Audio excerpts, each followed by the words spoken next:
সকলে আমার কথা শুনতে পাচ্ছ? আমার কথা শোনা যাচ্ছে? একটু রেসপন্স দেবে প্রত্যেকে। হ্যাঁ স্যার।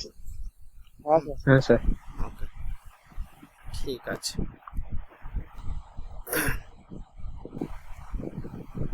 যাই হোক, এখন আমি 5 মিনিট সময় দিলাম, তাও এখনো কয়েকজন জয়েন করেনি। পাঁচজন, 5-6 জন এখনো জয়েন করেনি। যাই হোক, তো এখানে যারা আছো নিশ্চয়ই সকলেই কম্পিউটার সায়েন্স সাবজেক্টটা নিচ্ছ বলেই ক্লাসে আছো। মানে এরকম কেউ নেই তো যে কম্পিউটার সায়েন্স নেব না অথচ এই ক্লাসে আছো? আচ্ছা, 11-12-এ দুটো সাবজেক্ট আছে। মিউট করে দাও। হ্যাঁ, মিউট করে দাও প্রীতম, মিউট। আচ্ছা, 11-12-এ দুটো সাবজেক্ট আছে, একটা হচ্ছে কম্পিউটার সায়েন্স আর একটা মডার্ন কম্পিউটার অ্যাপ্লিকেশন। তো আগে আমি মডার্ন কম্পিউটার অ্যাপ্লিকেশন সাবজেক্টটা নিয়ে বলি। এই সাবজেক্টটা যে কোনো স্ট্রিমের ছাত্রছাত্রীরা নিতে পারে। মানে তুমি যদি সায়েন্স পড়ো তাও নিতে পারো, তুমি যদি আর্টস পড়ো মানে হিউম্যানিটিস পড়ো তাহলেও নিতে পারো, কমার্স পড়লে তো তারাও নিতে পারে। ওটা computer application, modern computer application সাবজেক্টটার নাম। ওর কাউন্সিল কোড হচ্ছে COMA কোমা বলা হয়। আর একটা সাবজেক্ট যেটা হচ্ছে কম্পিউটার সায়েন্স, যেটা ক্লাস আমি আজকে শুরু করতে চলেছি।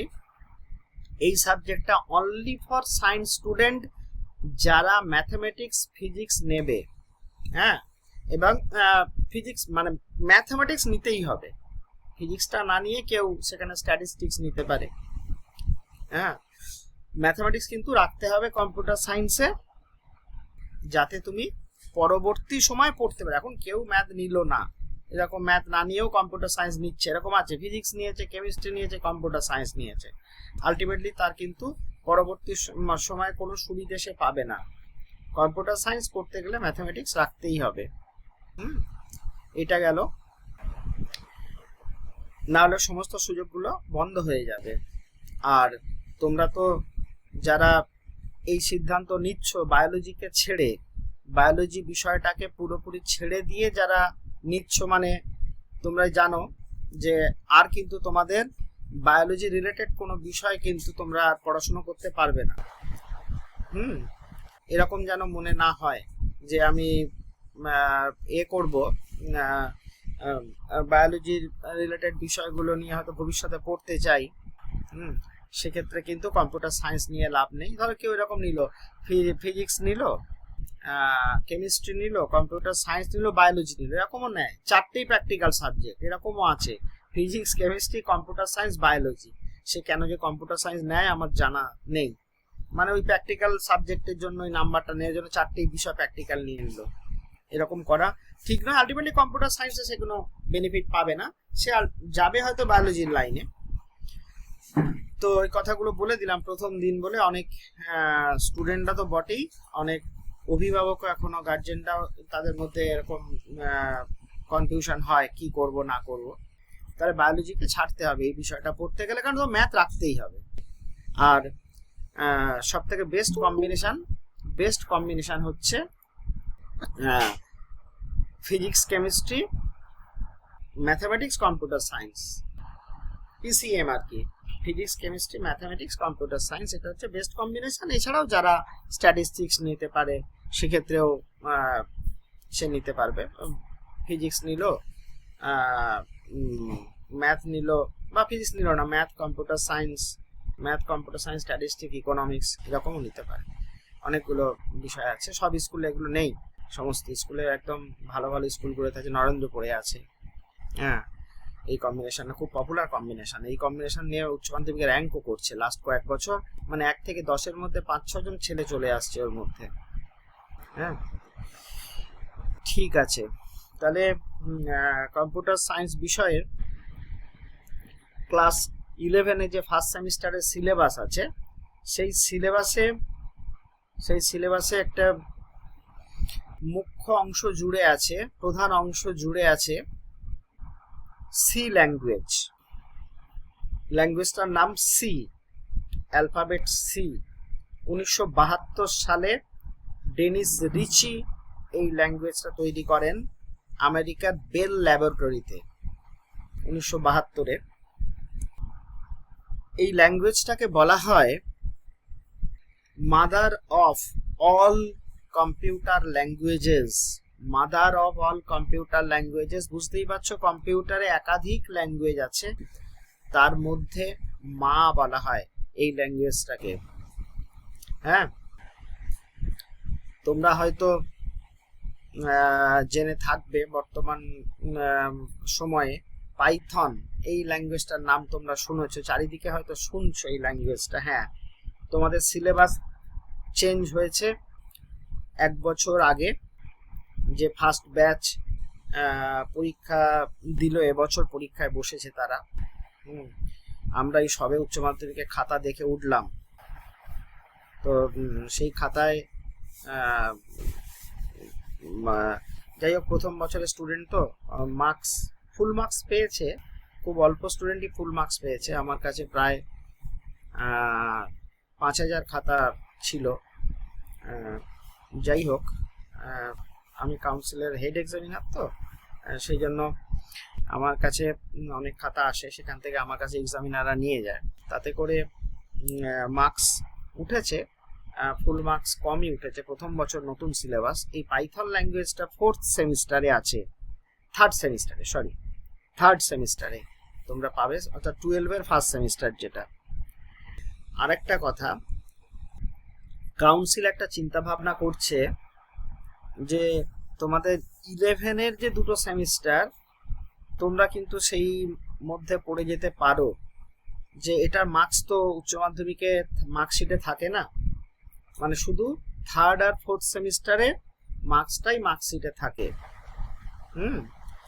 কাউন্সিল কিন্তু 11-এর সিলেবাসটাকে 11-এ পড়াশোনায় জোর দেওয়ার জন্য হয়তো তোমাদের ব্যাচ থেকেই 11-এর দুটো সেমিস্টারে মার্কশিটে থাকতে পারে, সেরকম কিন্তু একটা আভাস আছে, আমাদের কাছে খবর আছে। সেজন্য তোমরা প্রথম থেকেই ভালো করে পড়াশোনা করো, 11টাকে যেন আলগা দিও না। যারা সায়েন্স পড়ছো তাদের তো আলগা দেওয়ার কোনো জায়গায় নেই, কারণ ক্লাস 12-এর পর তোমাদের জয়েন্ট এন্ট্রান্স পরীক্ষায় বসতে হবে। সে অল ইন্ডিয়া জয়েন্ট হোক, আর মানে যারা পিসিএম থাকবে সাবজেক্ট, ফিজিক্স কেমিস্ট্রি ম্যাথামেটিক্স থাকবে, তারাই বসতে পারবে। আর ওয়েস্ট বেঙ্গল জয়েন্ট হোক বা অন্য স্টেট জয়েন্ট হোক, বিভিন্ন স্টেটে জয়েন্ট এন্ট্রান্স আছে। ফিজিক্স কেমিস্ট্রি ম্যাথ না থাকলে ইঞ্জিনিয়ারিং জয়েন্ট এন্ট্রান্সে বসা যাবে না। তো এই কথাগুলো প্রথম দিন বলে দিচ্ছি। তোমাদের কোনো প্রশ্ন থাকলে আমাকে করবে, আমি যখন বলবো। আর একটা কথা, আমার এখনো কয়েকটা ক্লাস অনলাইনেই চলবে, তার কারণ আমার বাড়িতে আর কি চিকেন পক্স হয়েছে, আমার মায়ের হয়েছে, আমার ভাইয়ের ছেলের হয়েছে, সেই জন্য তোমাদেরকে আমি বাড়িতে আনতে পারবো না এক্ষুনি। আরও 2টো ক্লাস আমাদের অনলাইনেই হবে, আর বাড়ির ক্লাস শুরু হবে সকাল 10:30 থেকে। বাড়িতে ক্লাস যখন করাবো 10:30 থেকে শুরু হবে। অনলাইন ক্লাসটা 11টায় শুরু হবে, কারণ কয়েকজন আমাকে মেসেজ করেছিল, স্যার আমরা পড়ে বাড়ি যাব তারপর তো অনলাইন হবো, সেই জন্য অনলাইন ক্লাসটা 11টা থেকেই হবে। অনলাইন ক্লাস বেশিক্ষণ চলবে না, ম্যাক্সিমাম 1.5 ঘন্টা। 1.5 ঘন্টা মানে অনেক ক্লাস, ম্যাক্সিমাম 12:30, তার আগেই হয়তো আমি ছেড়ে দেবো। হ্যাঁ, অনেক ক্লাসই মানে যেটা অফলাইনে হলে সেখানে সময়টা বেশি লাগে, সবার সাথে কথা বলতে হয়। এখানে তো আমি বেশিরভাগ কথা বলবো, তোমরা শুধু শুনবে। তোমাদেরও স্কোপ থাকবে বলার, আমি বলবো যখন তোমরা আমাকে বলবে। তাহলে আমরা এবারে বিষয়ে ঢুকে পড়ছি। সি ল্যাঙ্গুয়েজ পড়াটা আমরা শুরু করব। এখন কয়েকটা ক্লাসে এটাই চলবে।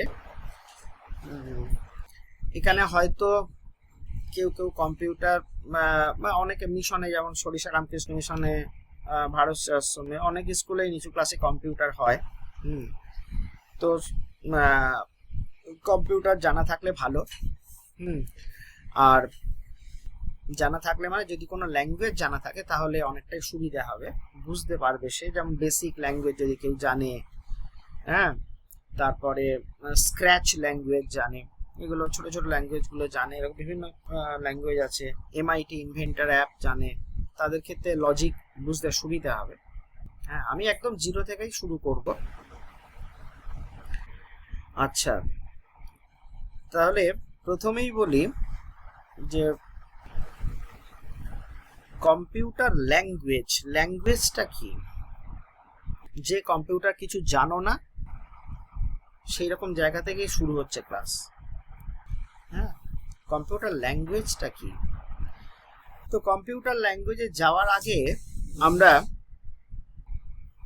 আমাদের ন্যাচারাল ল্যাঙ্গুয়েজ নিয়ে একটু ভাবি। আমাদের বাংলা মাতৃভাষা, ইংরাজি ল্যাঙ্গুয়েজ, হিন্দি ল্যাঙ্গুয়েজ, সংস্কৃত ল্যাঙ্গুয়েজ, উর্দু ল্যাঙ্গুয়েজ, অনেক ল্যাঙ্গুয়েজ আছে, তাই না? এই ল্যাঙ্গুয়েজ দিয়ে আমরা কি করি? মানুষ কি করে? মানুষ তার মনের ভাবটা প্রকাশ করে, তাই না? এই যে আমি কথা বলছি, তোমরা সেটা শুনছো, তোমরা বুঝতে পারছো, আবার তোমরা কথা বললে আমি শুনবো। কথা বলে যেমন মানে ভার্বালি যেমন মনের ভাবটা প্রকাশ করা যায়, ঠিক তেমনি লিখেও প্রকাশ করা যায়। অর্থাৎ মনের ভাব প্রকাশ করার জন্য আমাদের এই ন্যাচারাল ল্যাঙ্গুয়েজগুলো আছে। এই ল্যাঙ্গুয়েজগুলোর ভেতর কি আছে? আমাদের এই বাংলা, ইংরেজি, হিন্দির এই ল্যাঙ্গুয়েজগুলোর মধ্যে কি আছে? তার নিজস্ব বর্ণমালা আছে, তার ব্যাকরণ আছে, আর আছে বিশাল শব্দ ভান্ডার। তিনটে জিনিস আছে, তাই না? এর বাইরে কিন্তু কিছু নেই। বর্ণমালা, শব্দ ভান্ডার, ব্যাকরণ, গ্রামার। ঠিক কম্পিউটার ল্যাঙ্গুয়েজেও তিনটে জিনিস আছে। Computer language is a set of characters. Character মানে বর্ণমালা। এখানে বর্ণমালা বলা হয় না, বাংলায় বলা হয় চরিত্রলিপি। দেখো, কম্পিউটারটা এখন অনেকের এই ব্যাপারটা থাকে যে স্যার কম্পিউটার কি বাংলায় পড়বো না ইংরাজিতে পড়বো। দেখো, এগুলো কোনো ম্যাটার করে না।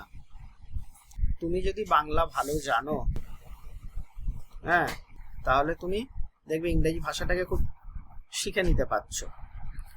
তুমি যখন উচ্চ মাধ্যমিকের পর যে সাবজেক্ট নিয়ে পড়ো, সে ফিজিক্স পড়ো, কেমিস্ট্রি পড়ো, অনেকে কম্পিউটার নিয়েই শুধু বলতে চায় কেন আমি কম্পিউটারটা বাংলায় পড়বো, এরকম বলতে চায় অনেকে। হ্যাঁ, তা তুমি কেন ফিজিক্স তাহলে বাংলায় পড়ছো, কেমিস্ট্রি বাংলায় পড়ছো, সেটাও ইংরেজিতে পড়ো। ইংরেজিতে পড়লে সবগুলো ইংরেজিতে পড়া উচিত, ইংলিশ ভার্সনে পড়া উচিত। সুতরাং ওটা ম্যাটার করে না, তুমি যে ভাষায় করো সে ভাষাতেই তুমি করতে পারবে। আগে বই ছিল না, এখন অনেক বই এসে গেছে। এই বিষয় যেদিন শুরু হয় পশ্চিমবঙ্গ উচ্চ মাধ্যমিক শিক্ষা সংসদে, আমি ডে 1 থেকে এই ভাষার সঙ্গে, এই সাবজেক্টের সঙ্গে যুক্ত আছি। হ্যাঁ, যাই হোক, তাহলে কম্পিউটার ল্যাঙ্গুয়েজের মধ্যে কি আছে? Set of characters. ক্যারেক্টার্স মানে বর্ণমালা বা চরিত্রলিপি, যেটাকে অ্যালফাবেট বলি। আর আছে তার syntax. Set of characters, syntax. Syntax মানে গ্রামার, SYNTAX, সিনট্যাক্স। অ্যান্ড ওয়ার্ডস বা কিওয়ার্ডস। তাহলে যে প্রত্যেকটা কম্পিউটার ল্যাঙ্গুয়েজে কি আছে? ক্যারেক্টার আছে, সিনট্যাক্স আছে, ওয়ার্ড আছে, তবে লিমিটেড ওয়ার্ড। শব্দ ভান্ডার বিশাল আকার নয়। আমি যখন বলি বাংলা ভাষায় কত শব্দ আছে, বলো তো কাউন্টেবল নয়। তাহলে তিনটে জিনিস আছে, set of characters, words and syntax. হ্যাঁ, এই তিনটে জিনিস। তো এই তিনটে জিনিস দিয়ে কি হবে? এই তিনটে জিনিসে আমরা দিয়ে to write a computer program, আমরা একটা কম্পিউটার প্রোগ্রাম লিখতে পারবো। একটা নতুন শব্দ তোমাদের কাছে এলো, প্রোগ্রাম।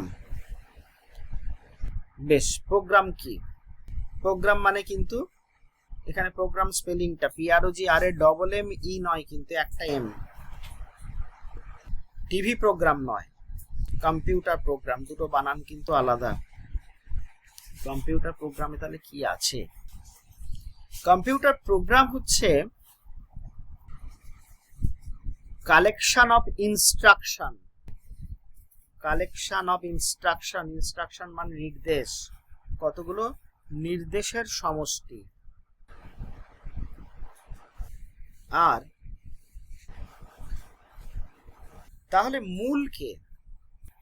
মূল হচ্ছে, প্রধান হচ্ছে কম্পিউটার ভাষা, যেটা দিয়ে আমরা নির্দেশগুলো লিখব। অনেকগুলো নির্দেশ নিয়ে একটা প্রোগ্রাম তৈরি হবে, আর অনেকগুলো প্রোগ্রাম নিয়ে তৈরি হবে একটা সফটওয়্যার। আমি একটা রিয়েল লাইফ এক্সাম্পল বলবো, বুঝতে পেরে যাবে। আমি একটু স্ক্রিনটা শেয়ার করছি।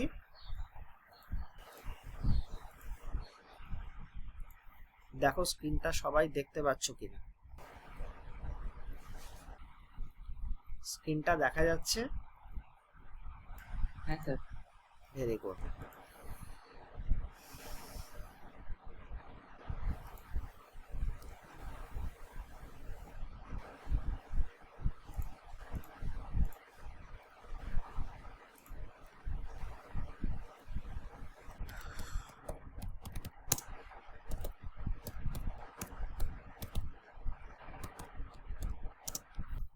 ল্যাঙ্গুয়েজ দিয়ে আমরা লিখব ইনস্ট্রাকশন।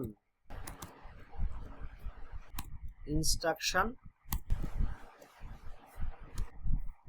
ইনস্ট্রাকশন নিয়ে তৈরি হবে প্রোগ্রাম, আর প্রোগ্রাম নিয়ে তৈরি হবে software. Language, instruction, program, software.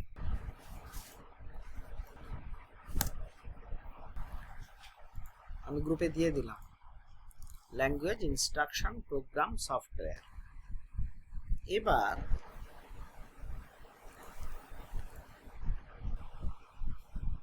হ্যাঁ, এবার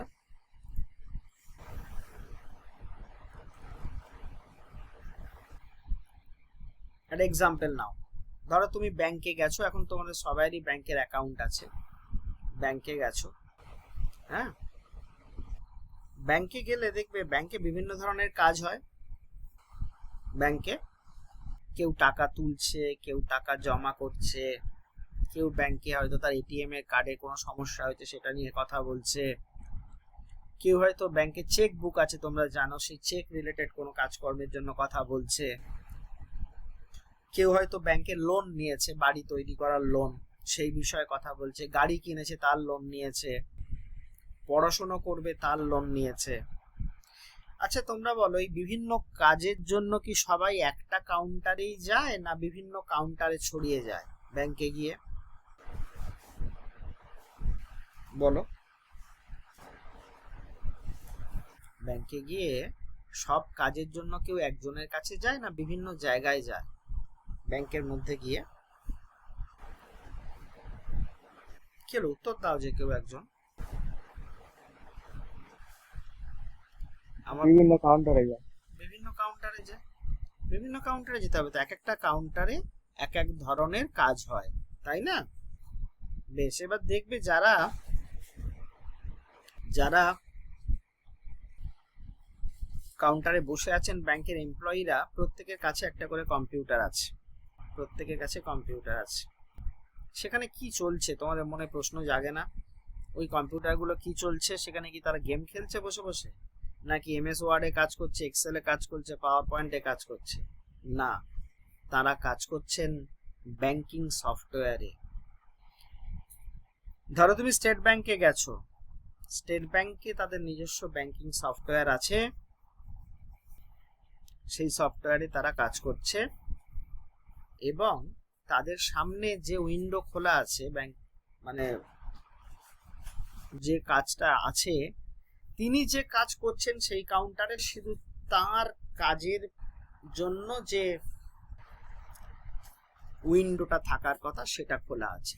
অর্থাৎ টাকা জমা দেওয়ার জন্য বা তোলার জন্য এক ধরনের যিনি কাজ করছেন তার কাছে সেই উইন্ডোটা খোলা আছে, যিনি লোন নিয়ে কাজ করছেন তার কাছে লোন, আবার লোনের বিভিন্ন ভাগ আছে, হাউস লোন, এডুকেশন লোন, যে যেটায় কাজ করছে। এটিএম এর জন্য তার আবার আলাদা। এই যে বিভিন্ন কাজের কথা বললাম, বিভিন্ন কাজের জন্য হচ্ছে এক একটা প্রোগ্রাম। ভালো করে বোঝার চেষ্টা করো আমি কি বললাম। বিভিন্ন কাজের জন্য এক একটা প্রোগ্রাম, আর এই প্রোগ্রামগুলো নিয়েই তৈরি হয়ে গেল ব্যাংকিং সফটওয়্যার। ছেড়ে দাও ব্যাংকিং সফটওয়্যার, আর একটা এক্সাম্পল বলি, ধরো রেলওয়ে রিজার্ভেশন সফটওয়্যার। এই সামনে গ্রীষ্মের ছুটি আসছে, অনেকে বেড়াতে যাবে, কেউ টিকিট কেটেছে, কেউ টিকিট কেটে আবার ক্যান্সেল করেছে, কারোর টিকিট ওয়েটিং এ আছে, বিভিন্ন ধরনের। বিভিন্ন জন, সবাই তো এক জায়গায় বেড়াতে যাচ্ছে না, বিভিন্ন জন বিভিন্ন স্টেশনে নামবে, বিভিন্ন স্টেশন থেকে উঠবে, কত ধরনের ট্রেন আছে, প্রত্যেকটা ট্রেনের বিভিন্ন ক্লাস আছে, sleeper class, first class, second class, কত ধরনের। এই প্রত্যেকটার জন্য আলাদা আলাদা প্রোগ্রাম আছে।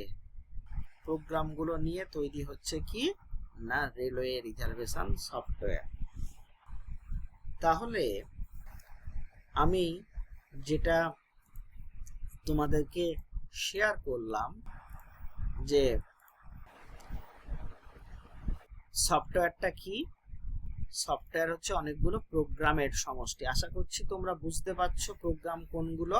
এক একটা সমস্যার জন্য এক একটা প্রোগ্রাম, আর প্রত্যেকটা প্রোগ্রামের ভেতরে কি থাকে, ইনস্ট্রাকশন। ইনস্ট্রাকশন গুলো তৈরি হয় কার সাহায্যে, যা ইনস্ট্রাকশন তুমি এমনি এমনি লিখতে পারবে না, তোমাকে জানতে হবে কম্পিউটার ভাষা, কোনো একটা ভাষা। আমাদের সিলেবাসে 11-12 দুটো ভাষা আছে, সি ল্যাঙ্গুয়েজ আছে, পাইথন ল্যাঙ্গুয়েজ আছে, আর একটা স্ক্রিপ্টিং ল্যাঙ্গুয়েজ আছে HTML ওয়েব ডিজাইনিং এর জন্য, CSS ও আছে। যাই হোক, আপাতত তোমাদের দুটো language, C first sem, third সেমে পাইথন। এই ফার্স্ট সেমে যেটা তোমরা শিখবে এর প্র্যাকটিক্যাল পরীক্ষা হবে সেকেন্ড সেমিস্টারের পরে। সেকেন্ড সেমিস্টারে কিন্তু সি নেই। আবার থার্ড সেমে গিয়ে পাইথন শিখবে, তার প্র্যাকটিক্যালটা হবে ফোর্থ সেমিস্টারে গিয়ে। ফোর্থ সেমে কিন্তু পাইথন নেই। তোমরা জানো ফার্স্ট আর থার্ড সেমিস্টার এই দুটোই হচ্ছে MCQ, আর সেকেন্ড ফোর্থ ডেসক্রিপটিভ। যাই হোক, তাহলে আজ আমরা শুরু করতে যাচ্ছি সি ল্যাঙ্গুয়েজ, যেটা দিয়ে তাহলে আমরা কি লিখবো, আমরা শিখে ল্যাঙ্গুয়েজটা শেখার পর আমরা ইনস্ট্রাকশন লিখবো। ইনস্ট্রাকশন গুলো একত্রিত হয়ে প্রোগ্রাম তৈরি হবে। আমরা এই পর্যন্ত আজকে জেনে যাব, এই তিনটে জিনিসই আমরা জেনে যাব। বেশ, এবার আর একটা খুব গুরুত্বপূর্ণ কথা বলে দিই। গুরুত্বপূর্ণ কথাটা হচ্ছে যেটা কম্পিউটার সায়েন্স পড়তে গেলে কিন্তু বাড়িতে কম্পিউটার থাকতে হবে। যাদের কম্পিউটার নেই তারা কিন্তু কম্পিউটারটা কিনে নিতে হবে খুব অল্প দিনের মধ্যে, না হলে কিন্তু এই বিষয় পড়া যাবে না। একদম পরিষ্কার কথা বলে দিলাম, এই বিষয় পড়তে পারবে না। কম্পিউটার অ্যাপ্লিকেশন তাও চলে, হ্যাঁ, এদিক সেদিক করে, কিন্তু দেখো তোমরা তোমাদের এই বিষয়টা নিচ্ছ মানে কত বড় একটা সিদ্ধান্ত নিচ্ছ জীবনে, হ্যাঁ, কারণ তোমাদের কেরিয়ার তৈরি হবে এটার উপর বেস করে, ধরে নেওয়া যায়। যাই হোক, তুমি এখন সায়েন্স কেন, যে কোনো বিষয় পড়তে গেলে, সায়েন্সে তো ফিজিক্সে, ম্যাথামেটিক্সে, প্রত্যেকটা অনার্সে দীর্ঘদিন ধরে কম্পিউটার ঢুকে গেছে, দীর্ঘদিন আগে থেকে। আমরা যখন পড়াশোনা করেছি তখন থেকেই ঢুকেছে। এখন সব পাইথন চলে এসছে।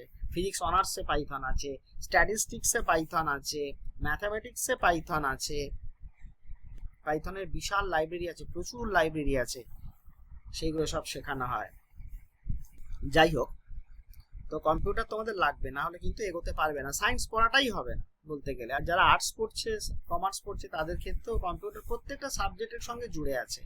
ওই জন্য বাড়িতে কম্পিউটারটা, পুরোনো কম্পিউটার কিনতে পাওয়া যায়। পুরোনো মানে তুমি ভেবো না যে পুরোনো কিবোর্ড, পুরোনো মাউস, পুরোনো মনিটর নয়, একদম নতুন দিয়ে, একটু পুরোনো দিনের প্রসেসর দিয়ে তুমি 8 থেকে 10,000 টাকার মধ্যে ভালো কম্পিউটার তৈরি হয়ে যাবে, হ্যাঁ, কাজ চলার মতো, মানে 11-12 চলার মতো বলছি, হয়ে যাবে। তারপর তুমি তো পড়বে যখন ডিগ্রি কোর্সে, তখন দেখতে পাবে। ওকে, এটা বলে দিলাম, নাহলে অনেকের হবে, কারণ কাজ করাবো আমি, সেগুলো তোমাকে প্র্যাকটিস করতে হবে, বুঝতে পারছো সেই জিনিসপত্রগুলো। আমার ওয়েবসাইট আছে, হ্যাঁ, আমার অ্যাপস আছে, সব আমি বলবো, সব দেবো তোমাদেরকে আস্তে আস্তে ধীরে ধীরে। তো সেগুলো থেকে তোমাদের পড়াশোনা করতে হবে, হ্যাঁ, সময় দিতে হবে। মনে রাখবে এটা কিন্তু উচ্চ মাধ্যমিক একটা বিষয়, অর্থাৎ অন্য বিষয়গুলো যেমন ওয়েট আছে, এরও কিন্তু একটা ওয়েট আছে। তোমাকে না পড়াশোনা করলে কিন্তু নাম্বার হবে না। আর নাম্বারটা বড় কথা নয়, বর্তমান দিনে তোমাকে শিখতে হবে, স্কিলটা খুব জরুরি। না কাজ শিখলে কিছু করতে পারবে না। বেশ, সি প্রোগ্রাম তাহলে আমরা লিখতে যাব, তাই না? প্রোগ্রাম বলবো না, এই অনুযায়ী বলতে গেলে আমরা প্রথমে ইনস্ট্রাকশন লিখবো, তারপর তো প্রোগ্রাম হবে, ইনস্ট্রাকশন গুলো নিয়ে প্রোগ্রাম হবে। ওকে, এবার আমি তোমাদের কাছে একটু যাই, বলো যতটুকু বললাম। আমরা এবারে সির একদম কম্পিউটারে লিখে শুরু করব। যতটুকু বলেছি এখান থেকে কারোর কোনো যদি প্রশ্ন থাকে করতে পারো, কিছু জানার থাকে আমাকে বলো যে স্যার, যদি কিছু কারোর কোনো প্রশ্ন থাকে করতে পারো, বলো। না থাকলে আমি পরের টপিকসে আমরা পড়া শুরু করে দেবো। কারোর কোনো প্রশ্ন আছে কম্পিউটার সায়েন্স বিষয় নিয়ে, বা যেটুকু আমি বললাম মানে শুরুটা, সেই শুরুটা নিয়ে কোনো প্রশ্ন থাকলে বলো। প্রশ্ন থাকলে একটু মনে করে রাখবে, আমি ঠিক সময় দেবো তখন করবে। এটাই অনলাইন ক্লাসের নিয়ম। আমিও কথা বলছি, তুমিও কথা বলছো, তাহলে কিন্তু হবে না কোনো কিছু। আর প্রথম থেকেই সিরিয়াসনেসটা যেন থাকে। শুধু আমার বিষয় বলে বলছি না, আমার বিষয় বলে বলছি না, কিন্তু প্রত্যেকটা বিষয়ে, যে বিষয় হোক, হতে পারে সেটা বাংলা, হতে পারে ইংরাজি, আর ছেড়ে দাও বাংলা ইংরাজি, তোমাদের মেন ফোকাস তো সায়েন্সের বিষয়গুলো। প্রত্যেকটা বিষয় যেখানে যখন স্কুলে যখন শুনবে মন দিয়ে ক্লাস শুনতে হবে, যেখানে টিউশন পড়বে শুনতে হবে, যেখানে তোমরা অনলাইন কোচিং করছো, সে ফিজিক্সওয়ালা হোক, অ্যালেন হোক, যে যেখানে করছো, সব শুনতে হবে, বারবার দেখতে হবে, প্র্যাকটিস করতে হবে, তবেই কিন্তু ভালো জায়গায় যেতে পারবে। না হলে বর্তমান দিন কিন্তু খুব খুব কঠিন, খুব খুব কঠিন, ভাবতে পারবে না কি কঠিন, যেটা তোমরা কল্পনায় আনতে পারবে না। সুতরাং যেটাই পড়াশোনা করো, আর বই ছাড়া উঠো না। তোমরা সায়েন্সের ছাত্রছাত্রী বলেই কথাগুলো বলা, হ্যাঁ, বই ছাড়া ওঠায়, বই সবসময় বই নিয়ে পড়ে থাকতে হবে। খাওয়ার সময় খাওয়া, বাথরুম গেলে বাথরুম, ব্যাস এইটুকু সময়, বাকি পড়াশোনা। টিউশন পড়া যেতে গেলে স্কুল বলো, যা অনলাইন ক্লাস বলো, শুধু পড়া নিয়েই থাকতে হবে, তাহলে কিন্তু একটা জায়গায় পৌঁছতে পারবে। খুব কঠিন। সোশ্যাল মিডিয়ায় দেখবে এইগুলো নিয়ে খুব হচ্ছে। আর মোবাইল বেশি ঘাঁটাঘাঁটি করার দরকার নেই, যতটুকু লাগবে, লাগবে তো বটেই, লাগবে তো বটে, কিছু করার নেই, কিন্তু সবসময় সেগুলো নিয়ে পড়ে থাকার দরকার নেই। ওকে, তাহলে তার কারো কোনো এখানে প্রশ্ন নেই।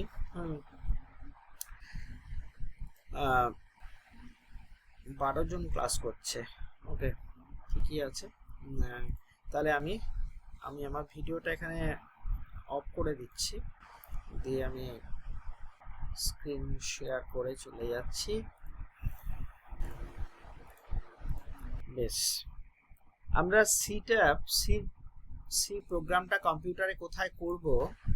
আমি করব কোড ব্লকস বলে একটা সফটওয়্যার, CODEBLOCKS, কোড ব্লকস। যাদের বাড়িতে কম্পিউটার আছে এটা ডাউনলোড করে নিও। কোড ব্লকস, আমার ভার্সানটা একটু পুরনো আছে, আমি লেটেস্ট ভার্সানটা এখনো নামাইনি। লেটেস্ট ভার্সান 25.01 না 2 বোধহয়। যাই হোক, কোড ব্লকসটা আমি ওপেন করছি। এখানে আমরা কাজকর্ম করব সিতে, অনেক জায়গাতেই করা যায় সি প্রোগ্রাম। বেশ, এই হচ্ছে কোড ব্লকস এর ওপেনিং স্ক্রিন। এই স্টার্ট হিয়ার যেখানে লেখা আছে, সবাই স্ক্রিন দেখতে পাচ্ছ? কোড ব্লকস এর স্ক্রিনটা দেখতে পাচ্ছ? কম্পিউটার কিছু না জানলেও হবে, শুধু টাইপ করতে জানতে পারলেই হবে। স্টার্ট হিয়ার এই যে আছে, এই স্টার্টিং উইন্ডো, এটাকে বন্ধ করে দেব। আমরা চলে যাব ফাইল, সেখান থেকে নিউ, তার থেকে empty file, file new empty file. Okay, empty file. আর সাদা পেজ চলে এসছে, যেমন এমএস ওয়ার্ড খুললে সাদা পেজ চলে আসে, তেমন একটা পেজ চলে এসছে। আমি এখানে লিখছি। হ্যাঁ, আমরা যা লিখবো সি ল্যাঙ্গুয়েজে সবটাই ছোট হাতের, সব স্মল লেটারে লিখবো। হ্যাঁ, কেস সেন্সিটিভ, অর্থাৎ সি ল্যাঙ্গুয়েজ কোনটা ছোট হাতের অক্ষর কোনটা বড় হাতের অক্ষর ও কিন্তু ভালোই বোঝে। বেশ, আমি এক লাইন লিখবো, তোমরাও এক লাইন লিখবে, একটা অক্ষরও লিখতে পারো। কেন লিখছি কি লিখছি পরে আসছে।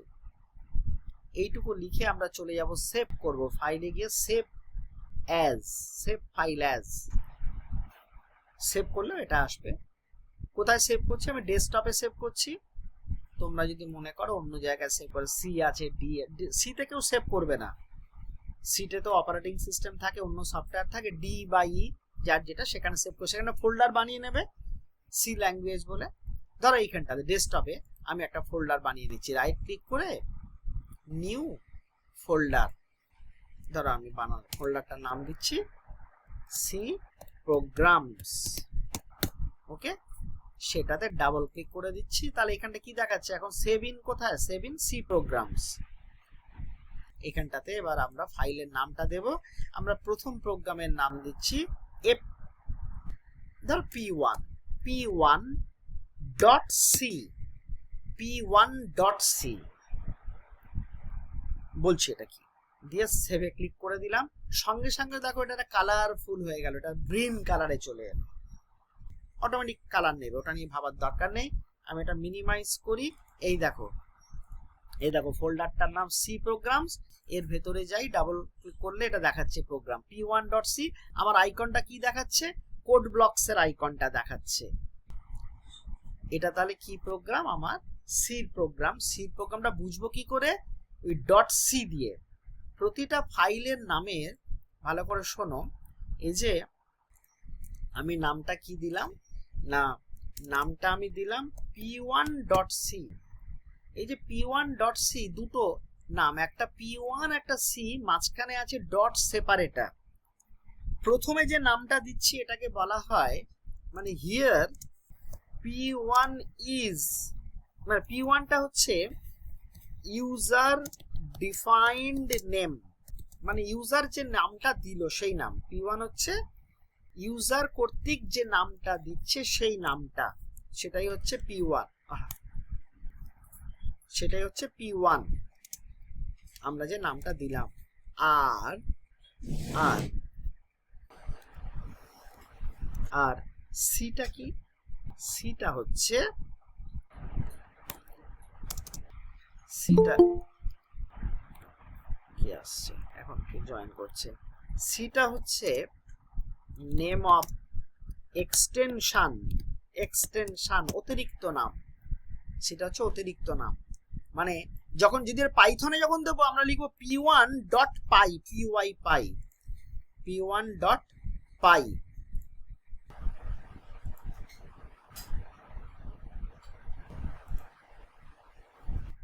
আচ্ছা, কে জয়েন করলে বলো তো? জাহিদ মির সামথিং নামটা দেখলাম।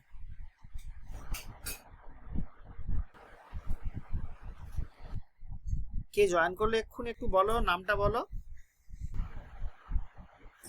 জাহিরউদ্দিন মীর। হ্যাঁ, তুই কি সবে জয়েন করলি?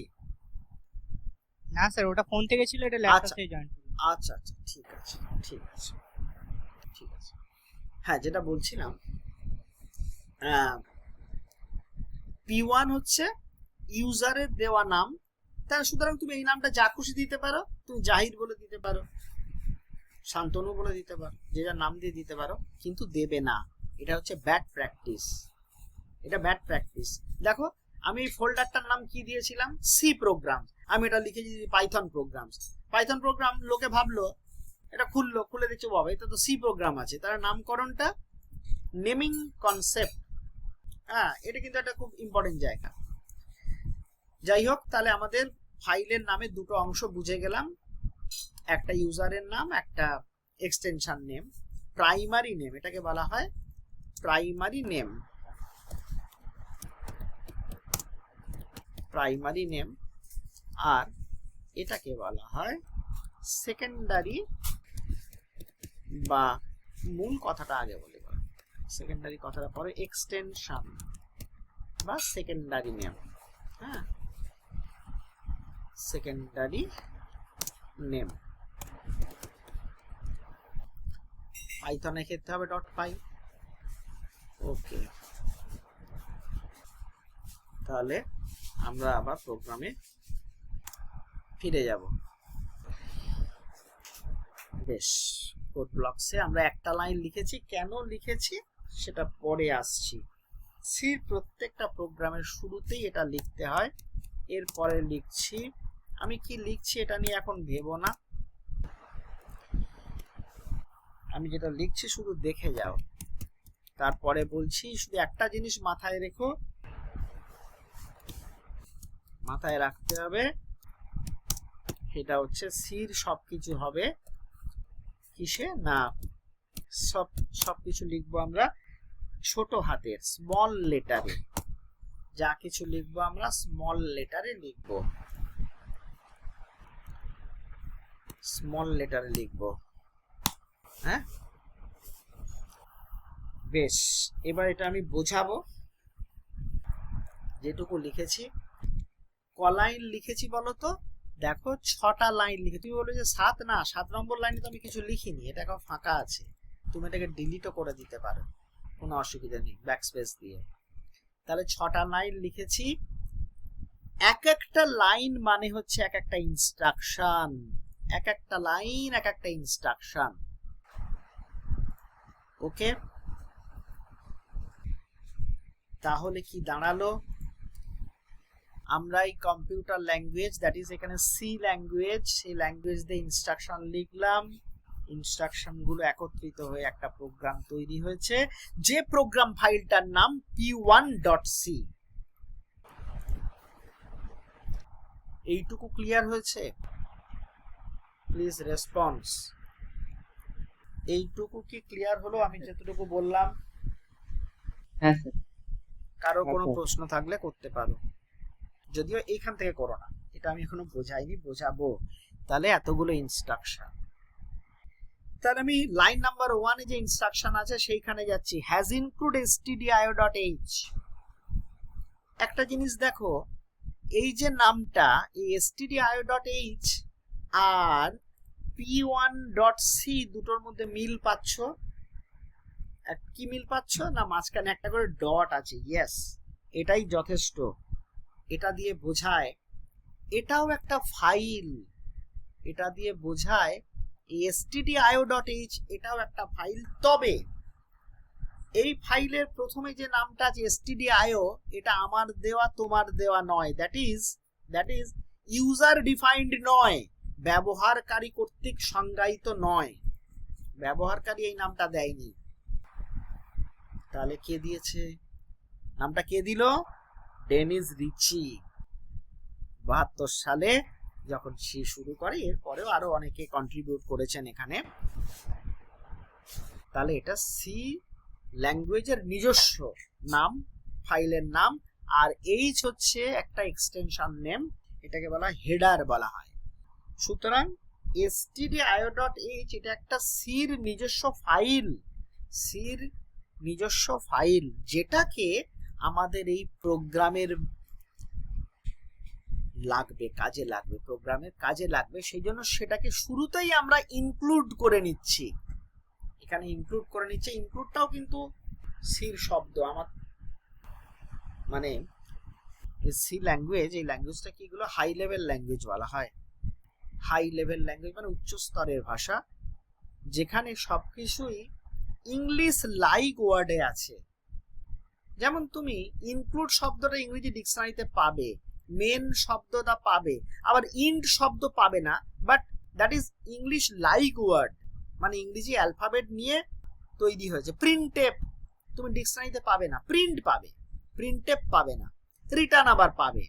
তো এগুলো সবই সির শব্দ। হাই লেভেল ল্যাঙ্গুয়েজ হচ্ছে সবকিছু ইংরেজি অ্যালফাবেট দিয়ে তৈরি। যাই হোক, লাইন নাম্বার 1টা আমি একটুখানি বোঝাতে পারলাম, আশা করছি যে এই ফাইলটা যেটা কিনা সির নিজস্ব ফাইল, যেটাকে আমরা আমাদের প্রোগ্রামে আনলাম, আনতেই হবে, প্রথমে লিখতেই হবে। তারপর লাইন নাম্বার 2তে আসছে ইন্ট মেন। ইন্ট কথাটা ছাড়ো, আমরা আজকেই বুঝবো, ইন্ট কথাটা বুঝতে পারবো। মেন এই স্ট্রাকচারটা দেখে অলরেডি সায়েন্স পড়া শুরু করে দিয়েছো, ফিজিক্সে পড়ছো, অলরেডি তোমরা পড়ছো, এই স্ট্রাকচারটা তোমরা জানো, আশা করছি জানো। কি জানো? এফএক্স। এফএক্স কি, এটাকে কি বলে কেউ জানো? এফএক্স এর কি বলে জানো? কেউ জানো? পড়া শুরু হয়ে গেছে তো? Yes, function. এফ হচ্ছে নেম অফ দা ফাংশন, আর এক্স হচ্ছে argument or parameter of that function. মাথায় উপর দিয়ে চলে যাচ্ছে, ছেড়ে দাও। শুধু এইটুকু মনে রাখো, এফ তাহলে কি, এখানে এফটা কে, এখানে এফটা হচ্ছে মেন, মেন হচ্ছে F, that is name of the function, name of the function main. আর এখানে ব্র্যাকেটের মধ্যে কিছু নেই, কিন্তু ব্র্যাকেটটা দিয়ে বোঝাচ্ছে এটা একটা ফাংশন, এখানে এক্সটা নাও থাকতে পারে এরকম। তাহলে এই যে এফ এক্স লিখলাম, তার মানে এফটা কি, এফ হচ্ছে নেম অফ দা ফাংশন, আর এক্সটা কি, এক্সটা হচ্ছে argument or parameter of that function. আমাদের এখানে মেনের ভেতর কিছু নেই, হ্যাঁ।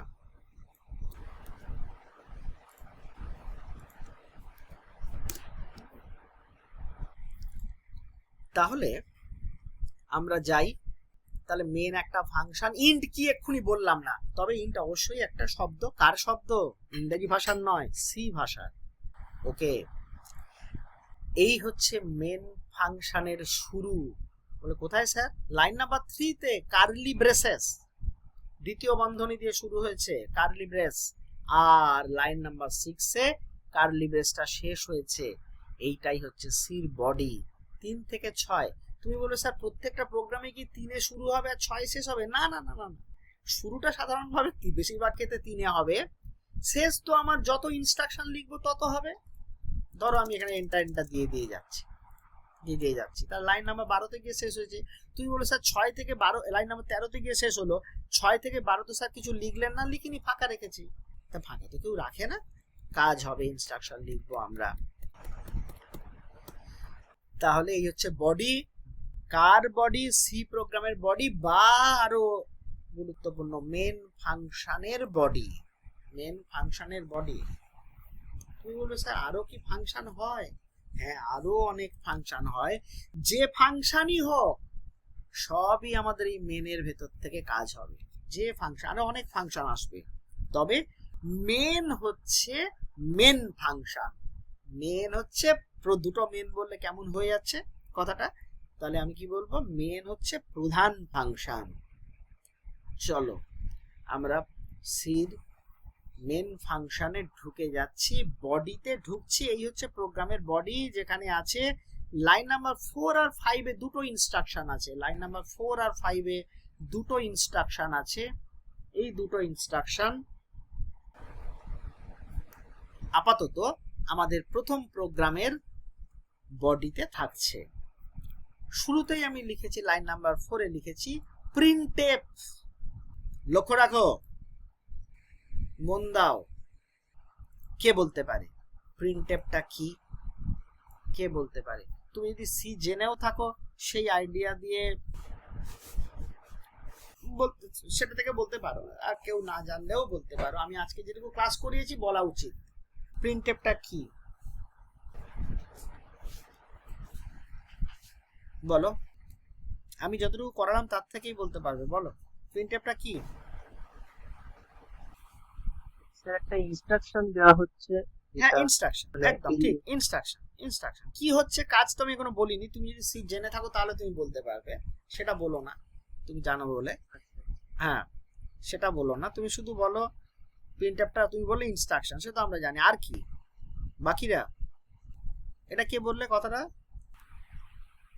অহন স্যার। অহন কি টাইটেল কি তোমার? অহন পুরকাই। অহন পুরকাই। আচ্ছা, অহন কি মিশনের ছাত্র? হ্যাঁ হ্যাঁ সরিষা মিশনের। আচ্ছা, মিশনেই পড়বে তো? হ্যাঁ একদম। বলো আর বাকিরা? মেয়েরা কে আছিস রে? নাম বল দেখি একটু শুনি। কই রে মেয়েরা? এখন মেয়েরা সব জায়গায় এগিয়ে যাচ্ছে, প্রোগ্রামিং এ মেয়েরা তুফার কাজ করছে রে। স্যার আমি রূপসা, বল প্রিন্টেপটা কি? রূপসা কোন স্কুলে পড়তিস? গার্লস। গার্লস, আচ্ছা। প্রিন্টেপটা কি? আমি যতটুকু বলেছি, ইনস্ট্রাকশন বলিস না, জানো অলরেডি বলে দিয়েছে। বাকি স্যার আর তো মাথায় আসছে আর না। মাথায় আসছে না। বাকি আর মেয়েরা কি আছে? রূপসা ছাড়া আর কি আছে? আর কেউ মেয়েরা নেই এখানে? আমি তো গ্রুপে তো অনেকগুলো মেয়েকে দেখলাম। আচ্ছা, আর কেউ বলতে পারছো না? দেখো আমি কিন্তু আশা করছি তোমাদের কাছে বলার জন্য। আমি কিন্তু স্ক্রিনে একটা কাজ করছি, তোমরা দেখছো না?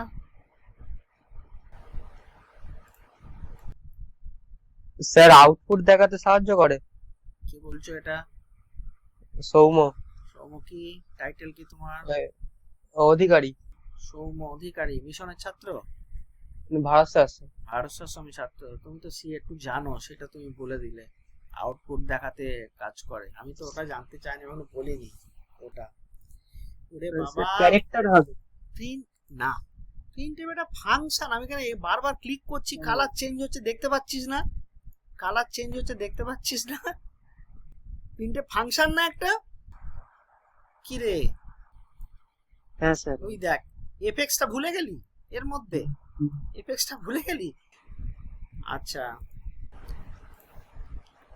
তাহলে এই এই পার্থদার ছেলে নামটা কি?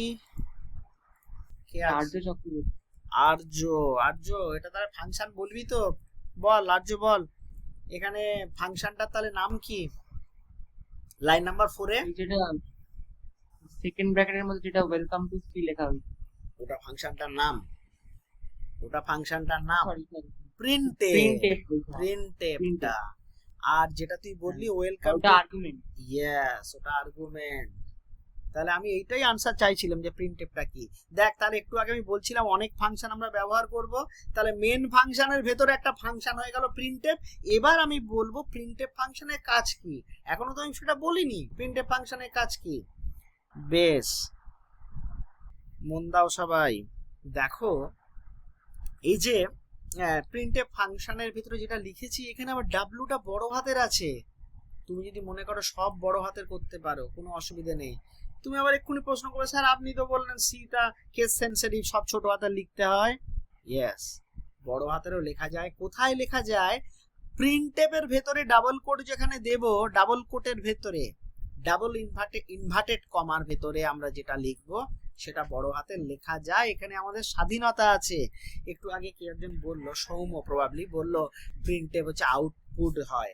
হ্যাঁ, প্রিন্টএফের ভেতরে অর্থাৎ এই আর্গুমেন্টে আমরা যেটা লিখবো সেটা আমাদের স্ক্রিনে ডিসপ্লে করবে। আমি জাস্ট একটু দেখাচ্ছি কি হচ্ছে। চলো, এইটুকু যে লিখছি আমরা, এটা তাহলে একটা সির আমাদের প্রথম প্রোগ্রাম সেভ করে ফেলেছি। এবারে আমরা যাব বিল্ড, তার থেকে যাব বিল্ড, এই যে বিল্ড, তার থেকে করব build and run. Build and run, যেটা F9, শর্টকাটটা কিবোর্ড F9। এখানে ক্লিক করে দিলে দেখো স্ক্রিনে কি দেখাচ্ছে। লক্ষ্য রাখো স্ক্রিনটা, এটাকে বলে আউটপুট স্ক্রিন। এটাকে বলে আউটপুট স্ক্রিন। দেখো উপরে লেখা দেখাচ্ছে welcome to C, welcome to C. বাকি কি দেখে যেটা ভাবার দরকার নেই, কত সময় এটা এক্সিকিউট করলো এই কাজটা করতে সেটা দেখাচ্ছে। অর্থাৎ এই লাইনটা স্ক্রিনে ফুটে উঠলো, আউটপুট স্ক্রিনে ফুটে উঠলো। আমি যদি এখানটায় লিখি প্রিন্টএফ হ্যালো, আর একটা জিনিস লক্ষ্য করো, লাইন নাম্বার 4, 5, 6 প্রত্যেকটা শেষে সেমিকোলন দিয়েছি। এটা সিনট্যাক্স, এটাই সিনট্যাক্স, গ্রামার, নিয়ম। কি নিয়মটা কি? সির প্রতিটা ইনস্ট্রাকশনের শেষে সেমিকোলন দিতে হবে, তাহলে ব্যতিক্রম কিছু আছে। যেমন এখানে কিন্তু লাগছে না, এখানে লাগছে না, এটাতে লাগছে না, এগুলোতে লাগছে না। আবার এই প্রোগ্রামের বডির ভেতরেও কিছু জায়গায় লাগবে না, পরে আসবো। তাহলে এখানে যদি আমি এই প্রোগ্রামটা রান করি, বিল্ডে গিয়ে বিল্ড অ্যান্ড রান করি, কি দেখাবে, কি দেখাচ্ছে দেখো, ওয়েলকাম টু সি, তারপরে দেখাচ্ছে হ্যালো। তুই বলে স্যার আপনি তো হ্যালোটা পরের লাইনে লিখলেন, এ তো পাশে বসিয়ে দিল স্যার, এ তো পাশে বসিয়ে দিল। ঠিক তাই, তুমি যদি আবারও লেখো, এটা হ্যালো লিখলাম, এখানে আমি লিখলাম ওয়ার্ল্ড, আমি যদি আবার রান করাই সব একটা লাইনে বসে থাকবে। এই দেখো, welcome to C hello hello world, C hello world সব এক জায়গায়। আলাদা আলাদা লাইনে করব কি করব জানো তো, এইখানটায় গিয়ে মানে লাইন নাম্বার 4, চোখ রাখো, ওয়েলকাম টু সির পরে আমরা দিয়ে দেবো ব্যাকস্ল্যাশ এন, এর পরেও দিয়ে দেবো ব্যাকস্ল্যাশ এন। চলো এবার দেখি কি হয়, বিল্ড অ্যান্ড রান। দেখো তিনটে আলাদা আলাদা লাইনে নেমে গেছে। দেখো, ওয়েলকাম টু সি হ্যালো একটা লাইন, ওয়ার্ল্ড একটা লাইন, লাস্টে দুটো লাইন নিয়ে মাথা খাওয়ার দরকার নেই, ওটাকে আমি তুলে দেবো এক্ষুনি, চিন্তার কোনো ব্যাপার নেই। তাহলে প্রিন্টএফ কি করছে, প্রিন্টএফের ভেতরে আমরা যা লিখছি সেটা স্ক্রিনে আউটপুট হিসেবে দেখাচ্ছে, স্ক্রিনে আউটপুট হিসেবে দেখিয়ে দিচ্ছে।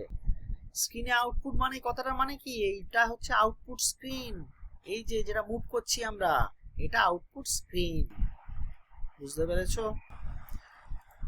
ওকে, তাহলে ব্যাকস্ল্যাশ এনটা কি কাজ করছে, ব্যাকস্ল্যাশ এনটা কি করছে বলতো, এন্টারের মতো, এটাকে বলা হয় নিউ লাইন এসকেপ ক্যারেক্টার। এক্ষুনি এইসব শব্দ নিয়ে মাথা ভারী করে লাভ নেই, তাহলে তোমার সি পড়তে ইচ্ছে করবে না।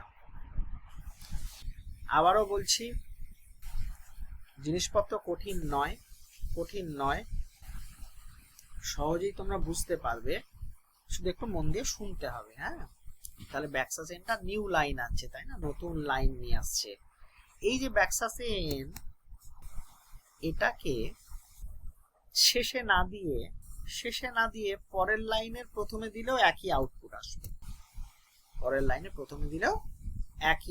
আসবে, দেখবে। বিল্ড অ্যান্ড রান করছি, আচ্ছা এই দেখো ভালো হয়েছে, এটা হয়ে ভালো হলো, আউটপুট এলো না। লাইন নাম্বার 9 এ গিয়ে রেড কালার দিয়ে দিল, বলছে এটা এরর, এখানে তুমি লিখে রেখেছো কেন, এটা এরর। আমার তো প্রোগ্রাম এখানে শেষ হয়ে যাচ্ছে, মেনের ব্র্যাকেট শেষ, মনে রেখো লাইন নাম্বার 8 এ মেনের কার্লি ব্রেস মানে দ্বিতীয় বন্ধনী ক্লোজ যেখানে হয়ে গেল মানে সি শেষ, ওইটাকে রেড কালারে দেখতে পাচ্ছ সবাই, রেড কালার, একটু রেসপন্স দাও। Line number 9 a red colour দেখতে পাচ্ছ? হ্যাঁ স্যার। ইয়েস, ও বললো এটা এরর, কোড ব্লকস বলে দিচ্ছে এটা এরর। তাহলে তুমি বলে স্যার আমরা কিছু লিখতে পারবো না, ধরুন স্যার আমি এখানে প্রথমে লিখবো this is my first C programme,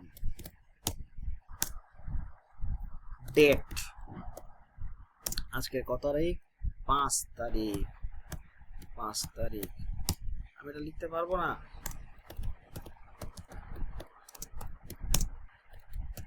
তুমি তোমার নাম লিখবে, এটা কি আমি লিখতে পারবো না স্যার? এগুলো যেই চালাবো সব এরর দেবে, লেখা যাবে। এখানে আমাদের কি করতে হবে, দুটো স্ল্যাশ দিতে হবে, দুটো স্ল্যাশ দিলেই কোনো সমস্যা নেই, এটার আগে দিয়ে দাও দুটো স্ল্যাশ। এইবার তুমি রান করাও, কোনো সমস্যা নেই, কোনো এরর দেবে না। এই দেখো কোনো এরর দিয়েছে, কিচ্ছু দেয়নি তো, আউটপুট দিয়ে দিয়েছে welcome to C hello world. তুমি বলবে স্যার এইগুলো কি, দুটো স্ল্যাশ কি, এগুলোকে বলা হয় কমেন্ট। দুটো স্ল্যাশকে কি বলে, দুটো স্ল্যাশকে বলে সিঙ্গেল লাইন কমেন্ট, মানে আমরা এটা দিয়ে যা খুশি লিখে রাখতে, অবশ্যই যা খুশি লিখবো না। আবার বলছি, কম্পিউটার সায়েন্স নিয়ে পড়ছো, কম্পিউটার বিষয় নিয়ে পড়ছো, স্মার্ট তোমাকে হতে হবে, আজে বাজে কাণ্ড কারখানা করলে চলবে না। হ্যাঁ, লেখা মিনিংফুল হতে হবে। আমি এখানে দেখো আমি মিনিংফুল, এই যে 1 2 লাইন নাম্বার 1 2 3 আমি যেটা লিখলাম, এখানে কোনো আমি উল্টো পাল্টা লিখেছি? আমি লিখেছি এটা আমার প্রথম সি প্রোগ্রাম, আজকে তারিখ দিয়েছি, আমি তৈরি করেছি, আমার নাম লিখেছি, এটাকে বলে সিঙ্গেল লাইন কমেন্ট। আরো তোমার পরিশ্রম কমিয়ে দিচ্ছে, প্রত্যেকটা দুটো লাইন দুটো স্ল্যাশ দিতে হবে না, বলছে একটা স্ল্যাশ অ্যাস্টেরিস্ক আর এই তিনটে লাইনকে একসঙ্গে করে দিচ্ছি।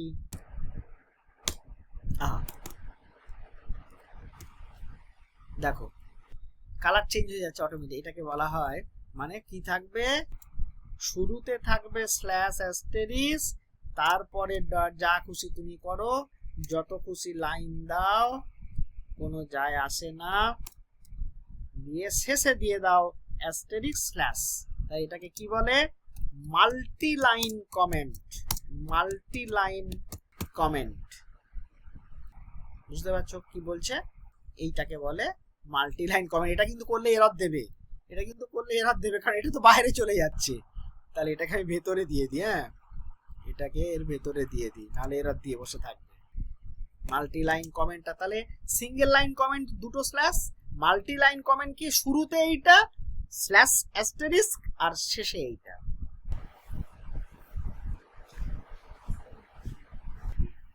সবাই বুঝতে পারছো আমার কথা? কারো কোনো কোশ্চেন আছে? বোঝা যাচ্ছে? হ্যাঁ বলো। স্যার ওই সেকেন্ড লাইনে যে ডেটের আগে দুটো স্ল্যাশ দিয়েছে, সিঙ্গেল লাইন হ্যাঁ ঠিক ঠিক, এটা না দিলেও চলতো, এটা না দিলেও চলতো, ঠিক এটা না দিলেও চলতো, একদম একদম এটা না দিলেও চলতো, ঠিক বলেছে। আর্য বললি না? হ্যাঁ ওকে, হ্যাঁ ওটা না দিলেও চলতো, আমি তো মাল্টি লাইন কমেন্টে দিয়ে দিয়েছি, আমি কেন ওটা দিতে যাব। Okay very good. তাহলে আমাদের এইটা আমার একটা কি একটা এরর আসে বারবার এই ল্যাপটপটা।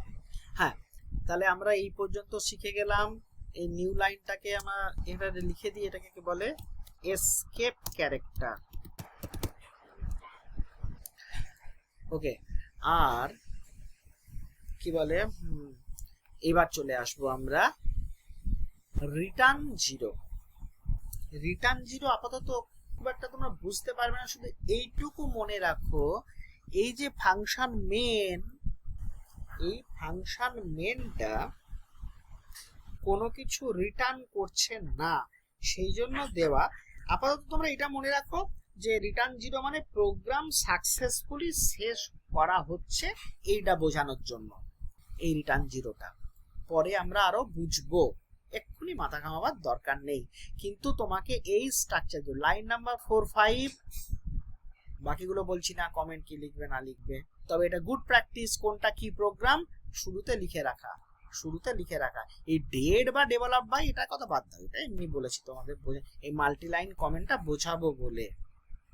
হ্যাঁ প্রথমে একটা সিঙ্গেল লাইন কমেন্ট লিখে বলবে এই প্রোগ্রামটা এই কাজ করছে, কোশ্চেনটা লিখে রাখা, কোশ্চেনটা লিখে তারপর আমার এটা কোনো কোশ্চেন নয়, আমাদের প্রোগ্রাম 1টা আমরা জাস্ট 3টে জিনিস প্রিন্ট করেছি সেটা দেখানোর জন্য, সেটা দেখানোর জন্য। হ্যাঁ আচ্ছা, এটাকে একটু গ্রুপে দিয়ে দিই।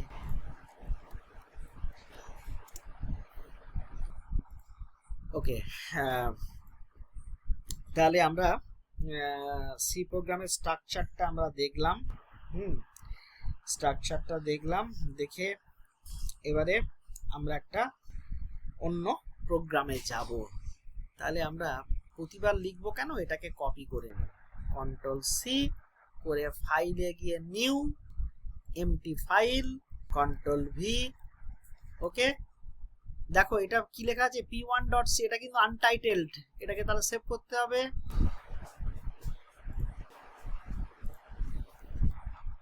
এটাকে সেভ করে দিই, ফাইল, সেভ ফাইল অ্যাজ, ডেস্কটপে সি প্রোগ্রামের ভেতরে আমি করছি এবারে p2.c, p2.c এই নামে সেভ করলাম। এগুলো মুছে দিই, থাক। এবার আমরা একটা প্রোগ্রাম লিখবো, সেকেন্ড প্রোগ্রাম। তাহলে এখানটা আমি একটা রিমার্ক করে দিই কি না, সেকেন্ড প্রোগ্রাম। এটা এখন তো কনসেপ্ট বোঝানো হচ্ছে, তার টাইটেল দিয়ে দিই বেশ। সেকেন্ড প্রোগ্রামে আমি যাচ্ছি, এখানটায় গিয়ে এটা ঠিক আছে, এটা থাক, পরে আমাদের কাজে লাগবে। শুধু প্রিন্টআপ টুকু লেখা থাক, আমরা তাহলে এবারে দেখো আমাদের এই দুটো লাইন লিখতেই হচ্ছে, এটাও দিতে হচ্ছে, এর ভিতরে এসে বডিতে কাজ করব। আমি কি লিখছি একটু দেখো, আমি লিখছি ইন্ট age equals to 16,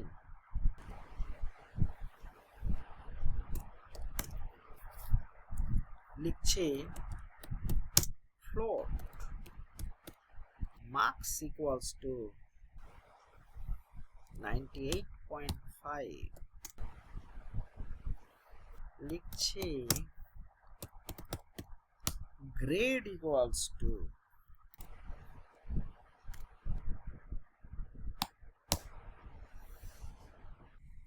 তোমরা ক্লাস 6 থেকে অ্যালজেব্রা করছো তাই না?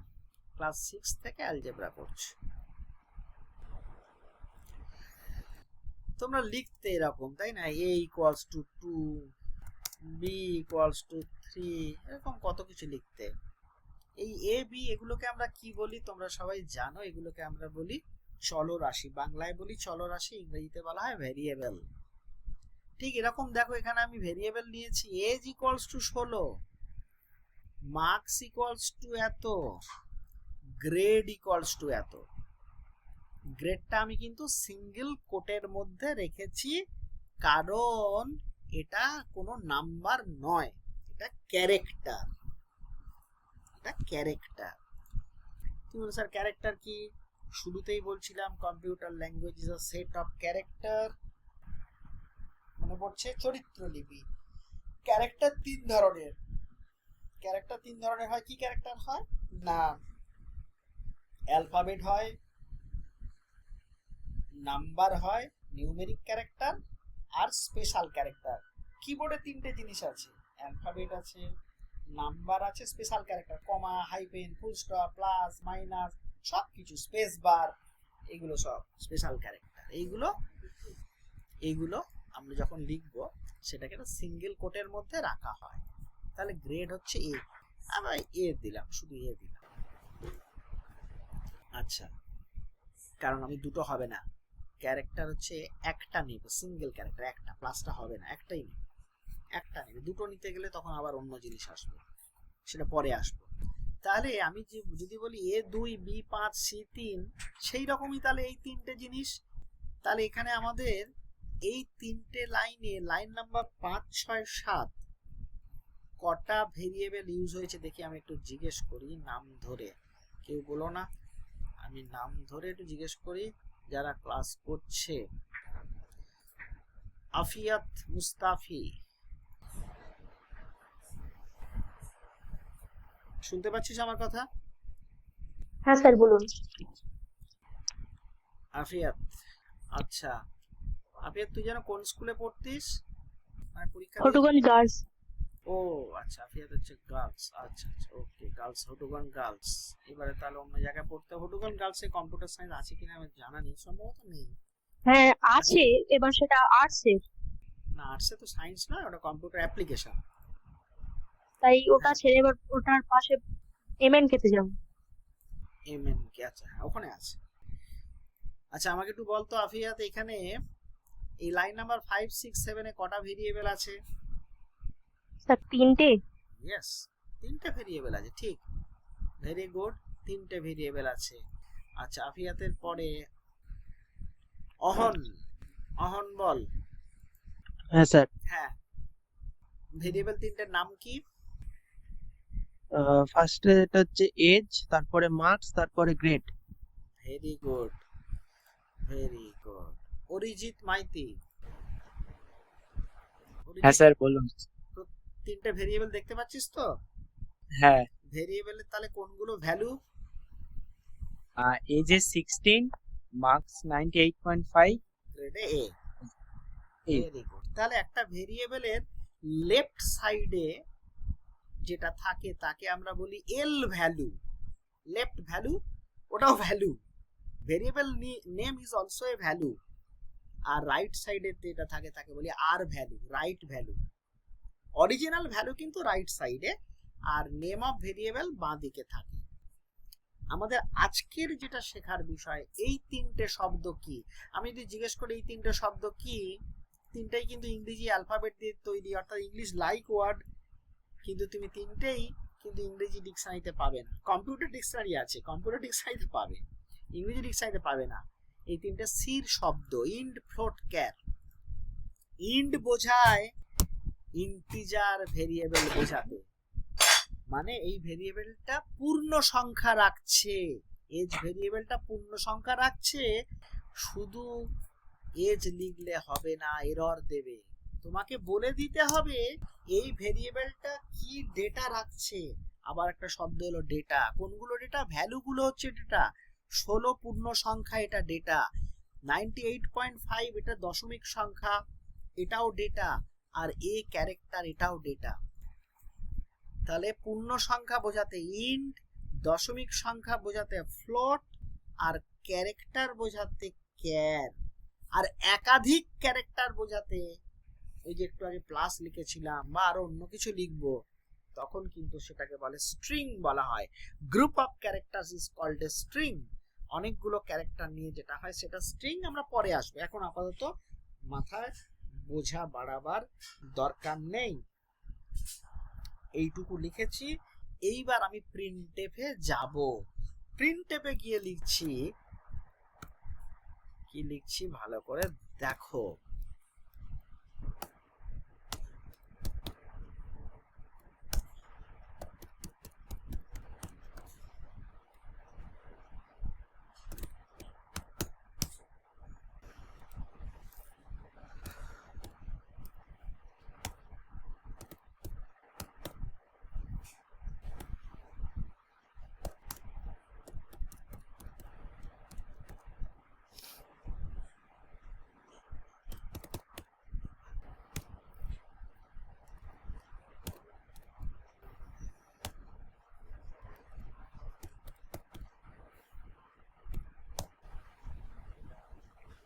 মন দাও, এই তিনটে লাইনে মন দাও। লাইন নাম্বার 5, 6, 7 নিয়ে কারোর কোনো প্রশ্ন আছে? জাহির মির, হ্যাঁ স্যার। এই যে ইন্ড, ফ্লোট, ক্যার, এদেরকে বলা হয় ডেটা টাইপ। ডেটা টাইপ, সবাই শোনো, আমি জাহিরের নাম বলেছি বলে বাকিরা শুনবে না তা নয় কিন্তু। কি হচ্ছে? Int, float, car, these are data types. ভালো করে বাংলা কর, ডেটার ধরন। ডেটার ধরন, ইংরেজি বাংলা একইভাবে, দুটো ভাষা বুঝতে হবে। হ্যাঁ, ডেটার ধরন, ঠিক তাই, ডেটার ধরন। এজের ধরন কি? পূর্ণ সংখ্যা। মার্কসের ধরন কি? দশমিক সংখ্যা। গ্রেডের ধরন কি? ক্যারেক্টার। ওকে জাহির, বোঝা গেল? জাহির বল, প্রিন্টএফটা তাহলে কি? প্রিন্টএফটা কি? লাইন নাম্বার 8, 9, 10 তিনবার প্রিন্টএফ লিখেছি। প্রিন্টএফটা কি? এগুলো বাইরে শো করবে। প্রিন্টএফ হচ্ছে একটা ফাংশন। কি ফাংশন? আউটপুট ফাংশন, যেটা বাইরে শো করবে, আউটপুটে দেখাবে। প্রিন্টএফটা আউটপুটে দেখায়। এবার আমি কি দেখবো জানিস তো? আচ্ছা, প্রিন্টএফের ভেতরে ডাবল কোটের ভেতর যেটা লিখি সেটাই দেখায়। এর আগে আমি প্রোগ্রামে, এই যে আগের প্রোগ্রামে ডাবল কোটের ভেতর লিখেছি সেটা দেখিয়েছে। ব্যাকস্ল্যাশ এনটা কিন্তু দেখায়নি। ব্যাকস্ল্যাশ এন কিন্তু কাজ করেছে, ব্যাকস্ল্যাশ এন কিন্তু কাজ করেছে।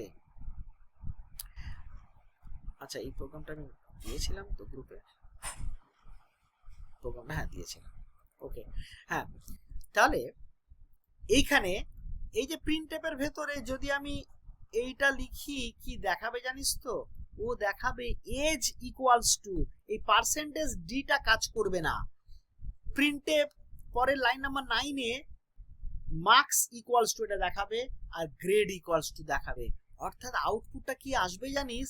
এজ ইকুয়ালস টু 16, মানে এই জিনিসটা চলে আসবে। এখানে কিন্তু এ বড় হাতের, গুলিয়ে ফেলো না।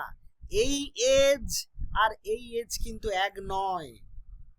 এই এজটা একই, ভেরিয়েবলের নাম। এই মার্কসটা একই, দেখো অটোমেটিক্যালি সিলেক্ট হচ্ছে, এখানে সিলেক্ট করছে, ওখানে সিলেক্ট হচ্ছে। এই গ্রেড যখন সিলেক্ট করছি, এই গ্রেড সিলেক্ট হচ্ছে, এই দুটো একই। কিন্তু এর ভেতরে এটা এক নয়, এটা আমার স্ক্রিনে দেখাবার জন্য। এবার পার্সেন্টেজ ডি ইন্টিজারের জন্য লিখতে হয়, পার্সেন্টেজ এফ ফ্লোটিং পয়েন্ট নাম্বারের জন্য লিখতে হয়, পার্সেন্টেজ সি ক্যারেক্টারের জন্য লিখতে হয়। কি বলছি বোঝা যাচ্ছে? ক্যারেক্টারের জন্য লিখতে হয়। তাহলে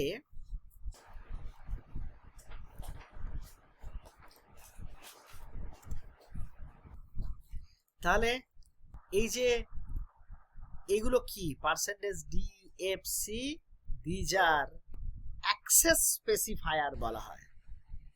এগুলো মাথায় এক্ষুনি মাথা ঘামিয়ে লাভ নেই, শুধু মনে রাখলে চলবে শব্দটা। আমি এমনি জাস্ট দিচ্ছি, পরে আমরা বইতে পড়ব। বলে অ্যাক্সেস স্পেসিফায়ার। মুখস্থ তো কিছু করতে হবে না ফার্স্ট সেম থার্ড সেমে, কিন্তু শব্দগুলোকে মাথায় ধরে রাখতে হবে। হ্যাঁ, বই পড়তে হবে। বইটা তোমরা কেউ কি বইটা পেয়েছো? দোকানে পেয়েছো? পেয়ে গেছো? কোন দোকান থেকে? পাইনি স্যার। এখনো পাওনি? যারা পেয়েছো কোথা থেকে পেলে? কোন দোকানে পেলে? হ্যাঁ, অশোক পুস্তকালয় বইটা এসে যাওয়ার কথা, আমাকে পাবলিশার বলছিল। ওখানে চলে যাও, পেয়ে যাবে বইটা। বলবে ছায়া প্রকাশনী, বললে ওরা বই তোমাকে করে দেবে, দিয়ে দেবে। হ্যাঁ, আচ্ছা, তাহলে আর লেটেস্ট ভার্সনটা দেখে নেবে 26 সাল কিনা। তাহলে এটা আমরা এবার রান করি, এটা আমরা রান করি, কি দেখতে পাবো একটু দেখি।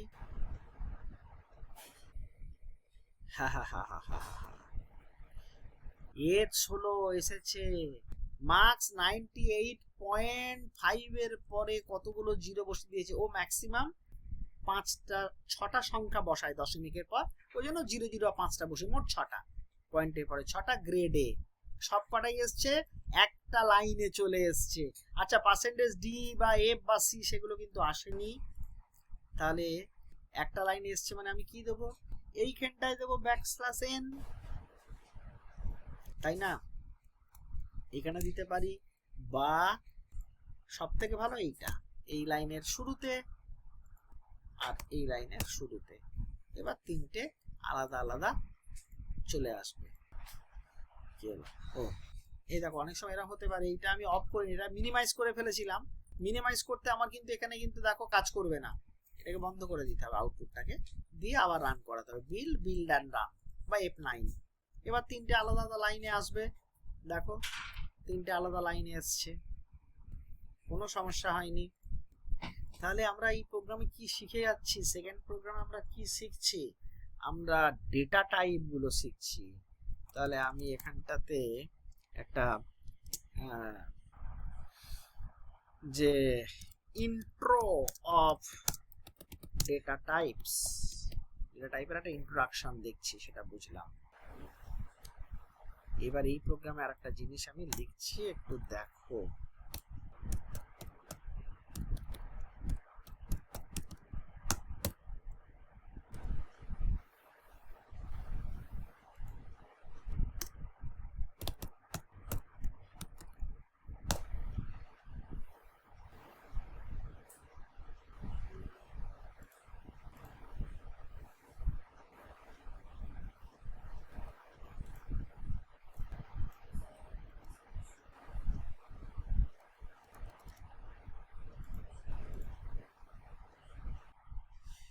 দেখো, একটু আগে বলছিলাম তোমাদের সব কিছু লেখাগুলো তুলে দেবো নিচের। যদি ওই লেখাগুলো তুলে দিতে চাও, মানে আমি শুধু আউটপুটটুকু দেখবো, তাহলে এই দেখো এটা একটা ফাইল কোনিও .h মানে হেডার ফাইল। কি ফাইল? মানে সির নিজস্ব ফাইল। এটাকে আমি নিয়ে এলাম। এইটা নিয়ে আসার অর্থ হচ্ছে, এখানে আরেকটা ফাংশন ব্যবহার করেছি, গেট ch। এই ফাংশনটা প্রপারলি কাজ করার জন্য এই ফাইলটাকে লাগে। আপাতত এই এই গেট ch ফাংশন কি করে বোঝাচ্ছে, স্ক্রিনে কিন্তু আর এলোমেলো কোনো লেখা টেখা দেখাবে না। যেটুকু আমি লিখেছি বাবা আমার প্রশ্নে আউটপুট, সেইটুকুই আমি দেখতে পাচ্ছি। কত সময় এক্সিকিউশন টাইম, মানে ডিউরেশন, সেগুলো দেখাচ্ছিল, আরো এইসব এই কি সব লেখা দেখাচ্ছিল, আমার দরকার নেই, আমার প্রপার আউটপুটটা দেখতে চাই। সেক্ষেত্রে রিটার্ন জিরোটা তুলে দেবে, আর এইটা লিখবে আর এটা লিখবে। তাহলে আমরা সেকেন্ড প্রোগ্রাম মানে p2.c তে আমরা ইন্ট্রো অফ ডেটা টাইপস এটা শিখলাম।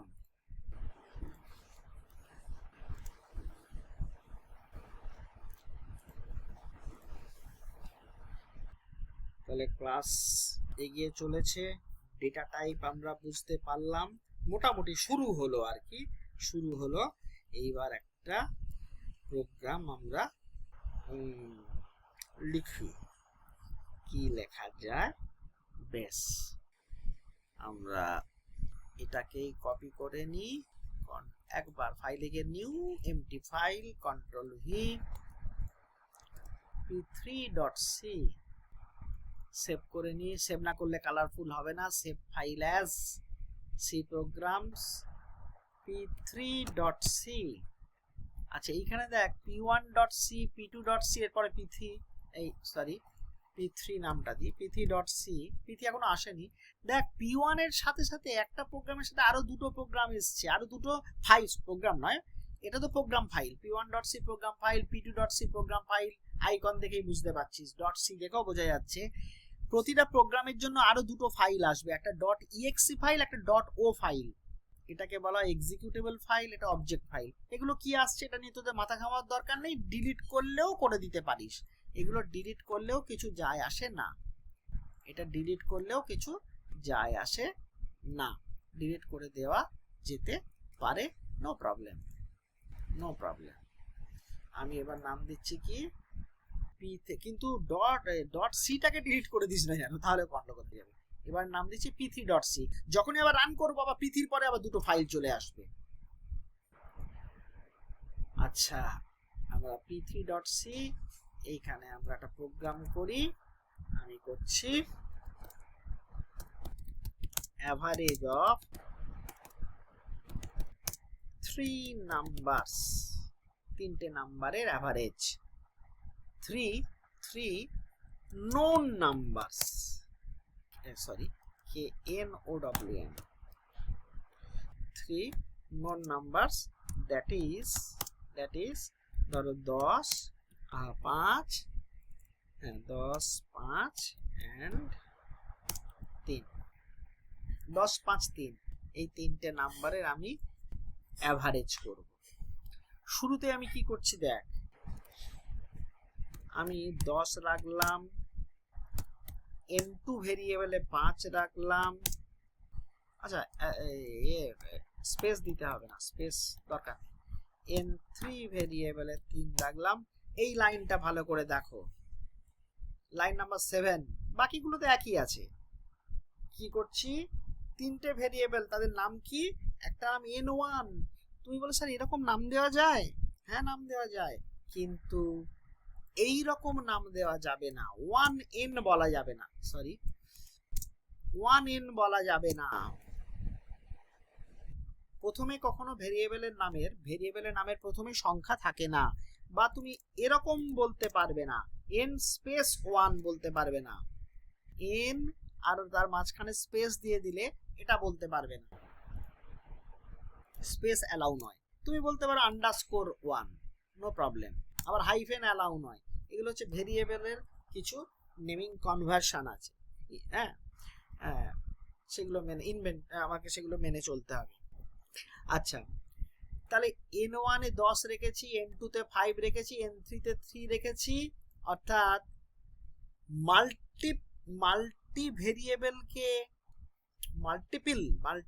মাল্টিপল ভেরিয়েবলকে একসাথে আমি একটা ডেটা টাইপ দিয়ে বোঝাতে পারি, ইন্ট দিয়ে।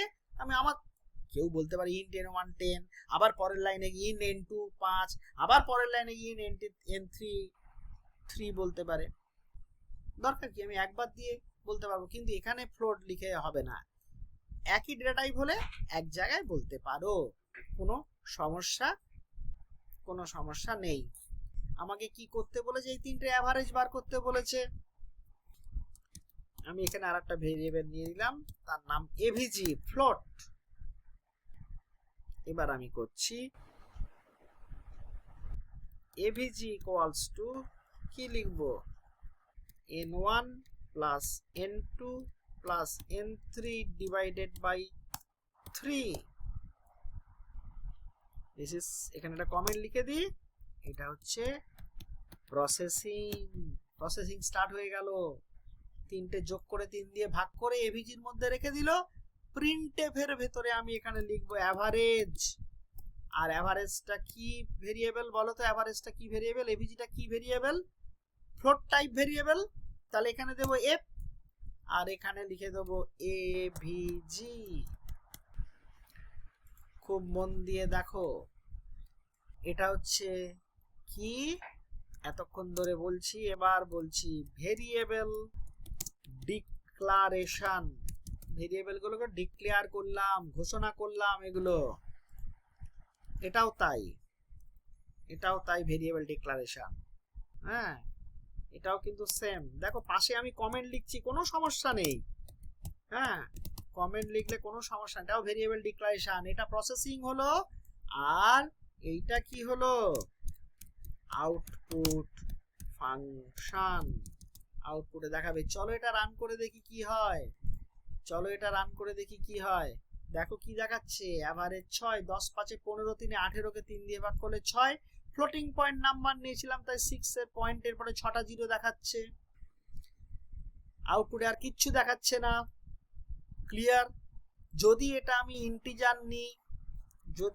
ইন্টিজার নিই, তাতেও কোনো সমস্যা নেই। এইখানটায় তখন শুধু আমাকে ডি করে দিতে হবে, কারণ আগের প্রোগ্রামে আমরা শিখেছি ইন্টিজার মানে কি ডি। তাহলে এখানে আউটপুট কি আসবে, অনলি 6 আসবে। Average equals to 6। অ্যাভারেজ শব্দটা কোথা থেকে এলো? এই যে এখানে লিখেছি অ্যাভারেজ। এইখানে যদি অ্যাভারেজ না লিখে আমি যদি লিখে দিই সৌম্য, তাহলে কি দেখাবে? কম্পিউটার তো বোকা। সৌম্য সমান 6। তাহলে আমি মিনিংফুল তো লিখবো, আমাকে তো মিনিংফুল লিখতে হবে। আজে বাজে লিখলে তো আমাদের হবে না। তাহলে আমি ইনটাকে ফ্লোট করে দিচ্ছি। কেন ফ্লোট করলাম? আমাকে 3 দিয়ে ভাগ করলে যে সবসময় মিলে যাবে তার তো কোনো কথা নেই, আমি তো জানি না বাবা, তাই আমি ফ্লোট রেখেছি। তুমি এখানে দিয়ে দাও না 2। 17কে 3 দিয়ে ভাগ করলে আউটপুটটা এবার দেখো, কি আসছে। কি হলো? কিছু কোথায় ভুল হলো।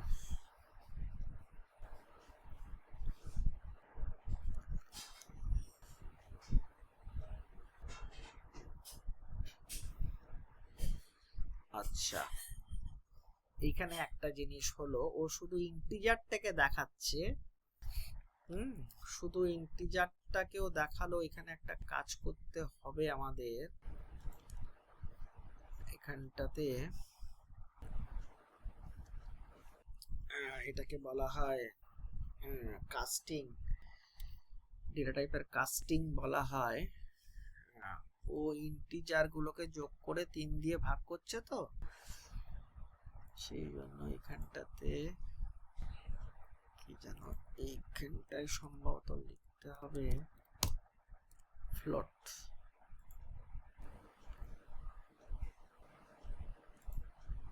ব্র্যাকেট দিয়ে বোধহয় কাস্টিংটা। 1 মিনিট দাঁড়াও, দেখে নিতে এরর দিতে পারে।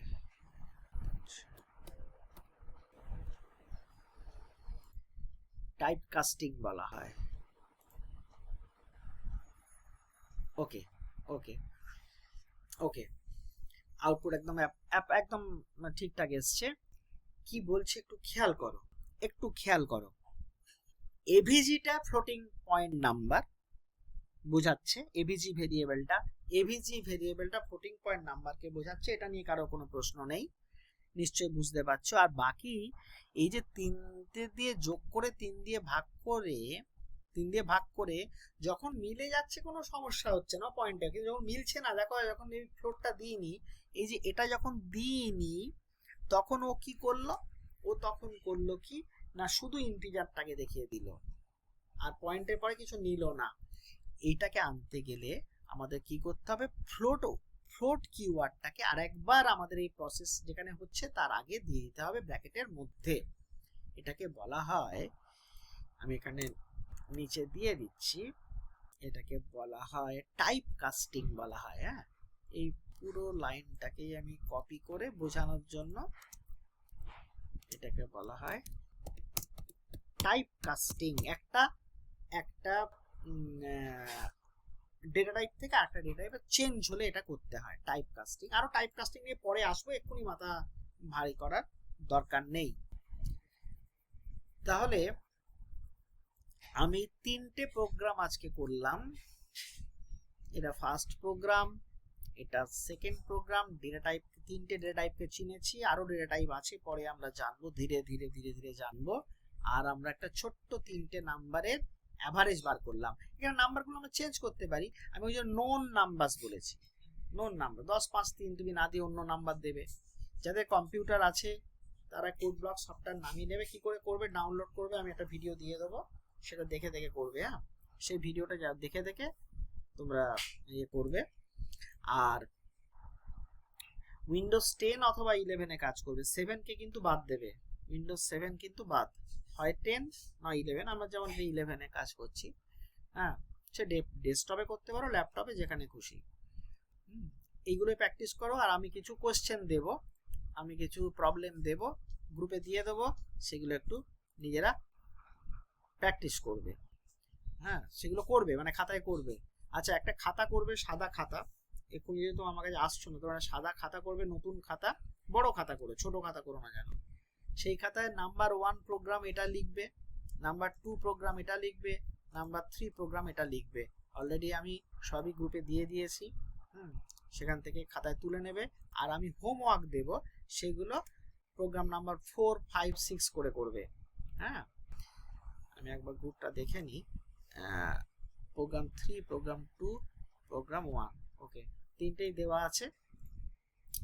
আর আমি যে হোমওয়ার্ক, ধরো 5টা হোমওয়ার্ক যদি দিই, তাহলে ফার্স্ট হোমওয়ার্কটা হবে প্রোগ্রাম নাম্বার 4, বুঝতে পেরেছো? তারপরে একটা প্রোগ্রাম 5 হবে। এইভাবে সিরিয়াল মেনটেন করবে। হ্যাঁ, আমি কোশ্চেনগুলো দেব, সেটা কি করবে, একদম প্রথমে রিমার্কে লিখবে, খাতায় লিখবে। কিন্তু কম্পিউটার যারা আছে কম্পিউটার করবে, তারপর কিন্তু খাতায় লিখবে, আগে খাতা। হ্যাঁ, তাহলে এটা প্রোগ্রাম p3.c তার p4.c লিখতে পারো, নো প্রবলেম। আর কোশ্চেনটা এখানে লিখে দেবে একটা লাইনে। এরকম করে হেডিং দেওয়া থাকলে তোমারও সুবিধা হবে। কম্পিউটার এইভাবে ফোল্ডার বানিয়ে নিয়ে না, কম্পিউটারে এরকম ভাবে এই ফোল্ডার বানিয়ে নিয়ে তাদের পরপর সেভ করবে। ওই দেখো, পৃথিবীর দুটো জিনিস চলে আসছে, দেখেছো? বলছিলাম চলে আসবে। এরকম পরপর p1 p2 p3 পরপর থেকে গেল। ঠিক আছে। আচ্ছা, এবারে বলো, আমি স্ক্রিন শেয়ারটা আছে, স্ক্রিন শেয়ারটাকে অফ করলাম। যেটুকু করিয়েছি, যেটুকু করালাম, কারোর কোনো কোশ্চেন থাকলে বলতে পারো। জাহিরে হলো, আমি একটু পরিচয় করে নিই। নীলাঞ্জন হালদার। হ্যাঁ স্যার। কোন স্কুল থেকে পরীক্ষা দিয়েছো? শিক্ষা মন্দির মিশন থেকে। ওকে, কোনো কোশ্চেন আছে? যেটুকু বললাম। না স্যার। বাড়িতে কম্পিউটার আছে? হ্যাঁ। ভেরি গুড, তাহলে করবে, এটা ডাউনলোড করে নেবে, আমি দিয়ে দেবো। প্রীতম মেটে, প্রীতম কোন স্কুল থেকে দিয়ে পরীক্ষা দিলি? ভারত সেবাশ্রম। ভারত সেবাশ্রম থেকে। বাড়ি কোথায়? নারায়ণপুর। আচ্ছা, কিছু প্রশ্ন আছে আজকে? না স্যার। বুঝতে পেরেছিস যা করালাম? হ্যাঁ। আচ্ছা, বইপত্র কিনে ফেলবি। রূপসা তো অলরেডি ওর সঙ্গে কথা হচ্ছিল, সৌম্যর সঙ্গে কথা হয়েছে, তাপসী চক্রবর্তী আছে, মানে আর্য। ওকে, আর একজন অলরেডি কারা লিভ করে চলে গেল, বুঝতে পারলাম না। বুঝতে পেরেছি, আমি ভিডিও দেখলেই বুঝতে পারবো। ওকে, তাহলে আমি আজকে ক্লাস শেষ করছি। পরের দিনও রবিবার দিন 11টা থেকে ক্লাস নেব। হ্যাঁ, পরের ক্লাস, তারপরের ক্লাসটাও নেব, তারপর থেকে আমরা বাড়িতে করব। বাড়িতে একটা বিপদ হয়ে যাওয়ার জন্য সমস্যা হয়ে গেছে। ওকে, বই কিনে বইয়ের থেকে শুরু থেকে পড়তে পারবে, কোনো অসুবিধা নেই। রিডিং দিতে হবে এখন তো, যেহেতু এমসিকিউ যত পারবে তুমি রিডিং দাও, আমাদের বিরাট চাপ নেই যে ফিজিক্স কেমিস্ট্রি ম্যাথের মতো বিশাল সিলেবাস তো নয়, অল্প সিলেবাস, কিন্তু তাও রেগুলার বেসিসে পড়াশোনা করতে হবে। ঠিক আছে, তাহলে আজকে এই পর্যন্ত রইলো। স্যার একটা কোয়েশ্চেন, হ্যাঁ হ্যাঁ, বলো বলো। স্যার ওই যে থার্ড প্রোগ্রামটা করলাম হ্যাঁ ওখানে প্রিন্টে ফাংশনের যে আর্গুমেন্ট লিখেছি হ্যাঁ হ্যাঁ, ওখানে অ্যাভারেজের আগে ব্ল্যাঙ্ক স্ল্যাশ এন ওটা কি দেওয়ার দরকার আছে? Back slash. আচ্ছা ব্যাক স্ল্যাশ, আচ্ছা, আমি দাঁড়া একবার শেয়ার করছি, একবার শেয়ার করি।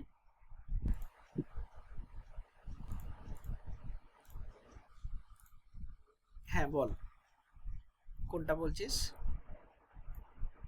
ওই যে প্রোগ্রাম 3? ও Three, এইটা হ্যাঁ। এইটা এইটা এইটা এইটা, হ্যাঁ। না না, হ্যাঁ। এটা এটা কোনো দেওয়ার দরকারই নেই, এটা ঠিক, এটা কোনো দেওয়ার দরকারই নেই, কারণ আমার তো লাইন নাম্বার 10 এও বলেছে, ঠিক বলেছে, কিন্তু দেখো ও ঠিক বলেছে, ও এখানে ব্যাকস্ল্যাশ এনে কি দরকার আছে? আমি তো মাল্টিপল লাইন প্রিন্ট করছি না, আমার ওটা দরকার কি আছে? দেখ, এটা এটা দিলে কি হবে জানিস, উপর থেকে এক লাইন নেমে আউটপুটটা দিত। আমি আবার দেখাচ্ছি, এখন দিচ্ছি না তো, এখন দিইনি। দেখ, এটা ফার্স্ট লাইনে, এটা ফার্স্ট লাইনেই প্রিন্ট হয়েছে, আর এবার ব্যাকস্ল্যাশ এনটা দিয়ে দিলাম। ও কিন্তু ভালো করে লক্ষ্য রাখছে, ও কিন্তু সুন্দর করে লক্ষ্য রেখেছে। এবার যদি আমি বিল্ডার নাম লিখি, দেখ উপর থেকে একটা লাইন নেমে আসবে, দেখ, এই দেখ উপরে লাইনটা ফাঁকা আছে, দেখেছিস? সুতরাং কেউ যদি আর একটা যদি ব্যাকস্ল্যাশ এন দেয়, আর একটা যদি ব্যাকস্ল্যাশ এন দেয়, আর এক লাইন নেমে আসবে। দেখো, আমি সেরকম দেবো কেন? আমার প্রয়োজন হলে এই যাবো, দেখো দেখো দুটো লাইন, এই একটা লাইন আর এই একটা লাইন, দুটো লাইন ছেড়ে এসেছে, এটা থার্ড লাইনে দেখিয়েছে। তার মানে এটা বোঝা যাচ্ছে শুধু প্রিন্টেপের ভেতরে যদি আমি শুধু একটা ব্যাকস্ল্যাশ এন দিই, তাহলে একটা লাইন, ব্ল্যাঙ্ক লাইন প্রিন্ট হবে। ভেরি গুড আর্য। ঠিক আছে, তাহলে আর কারোর কিছু কোশ্চেন? তাহলে এখানে ক্লাসটা শেষ করছি। ঠিক আছে।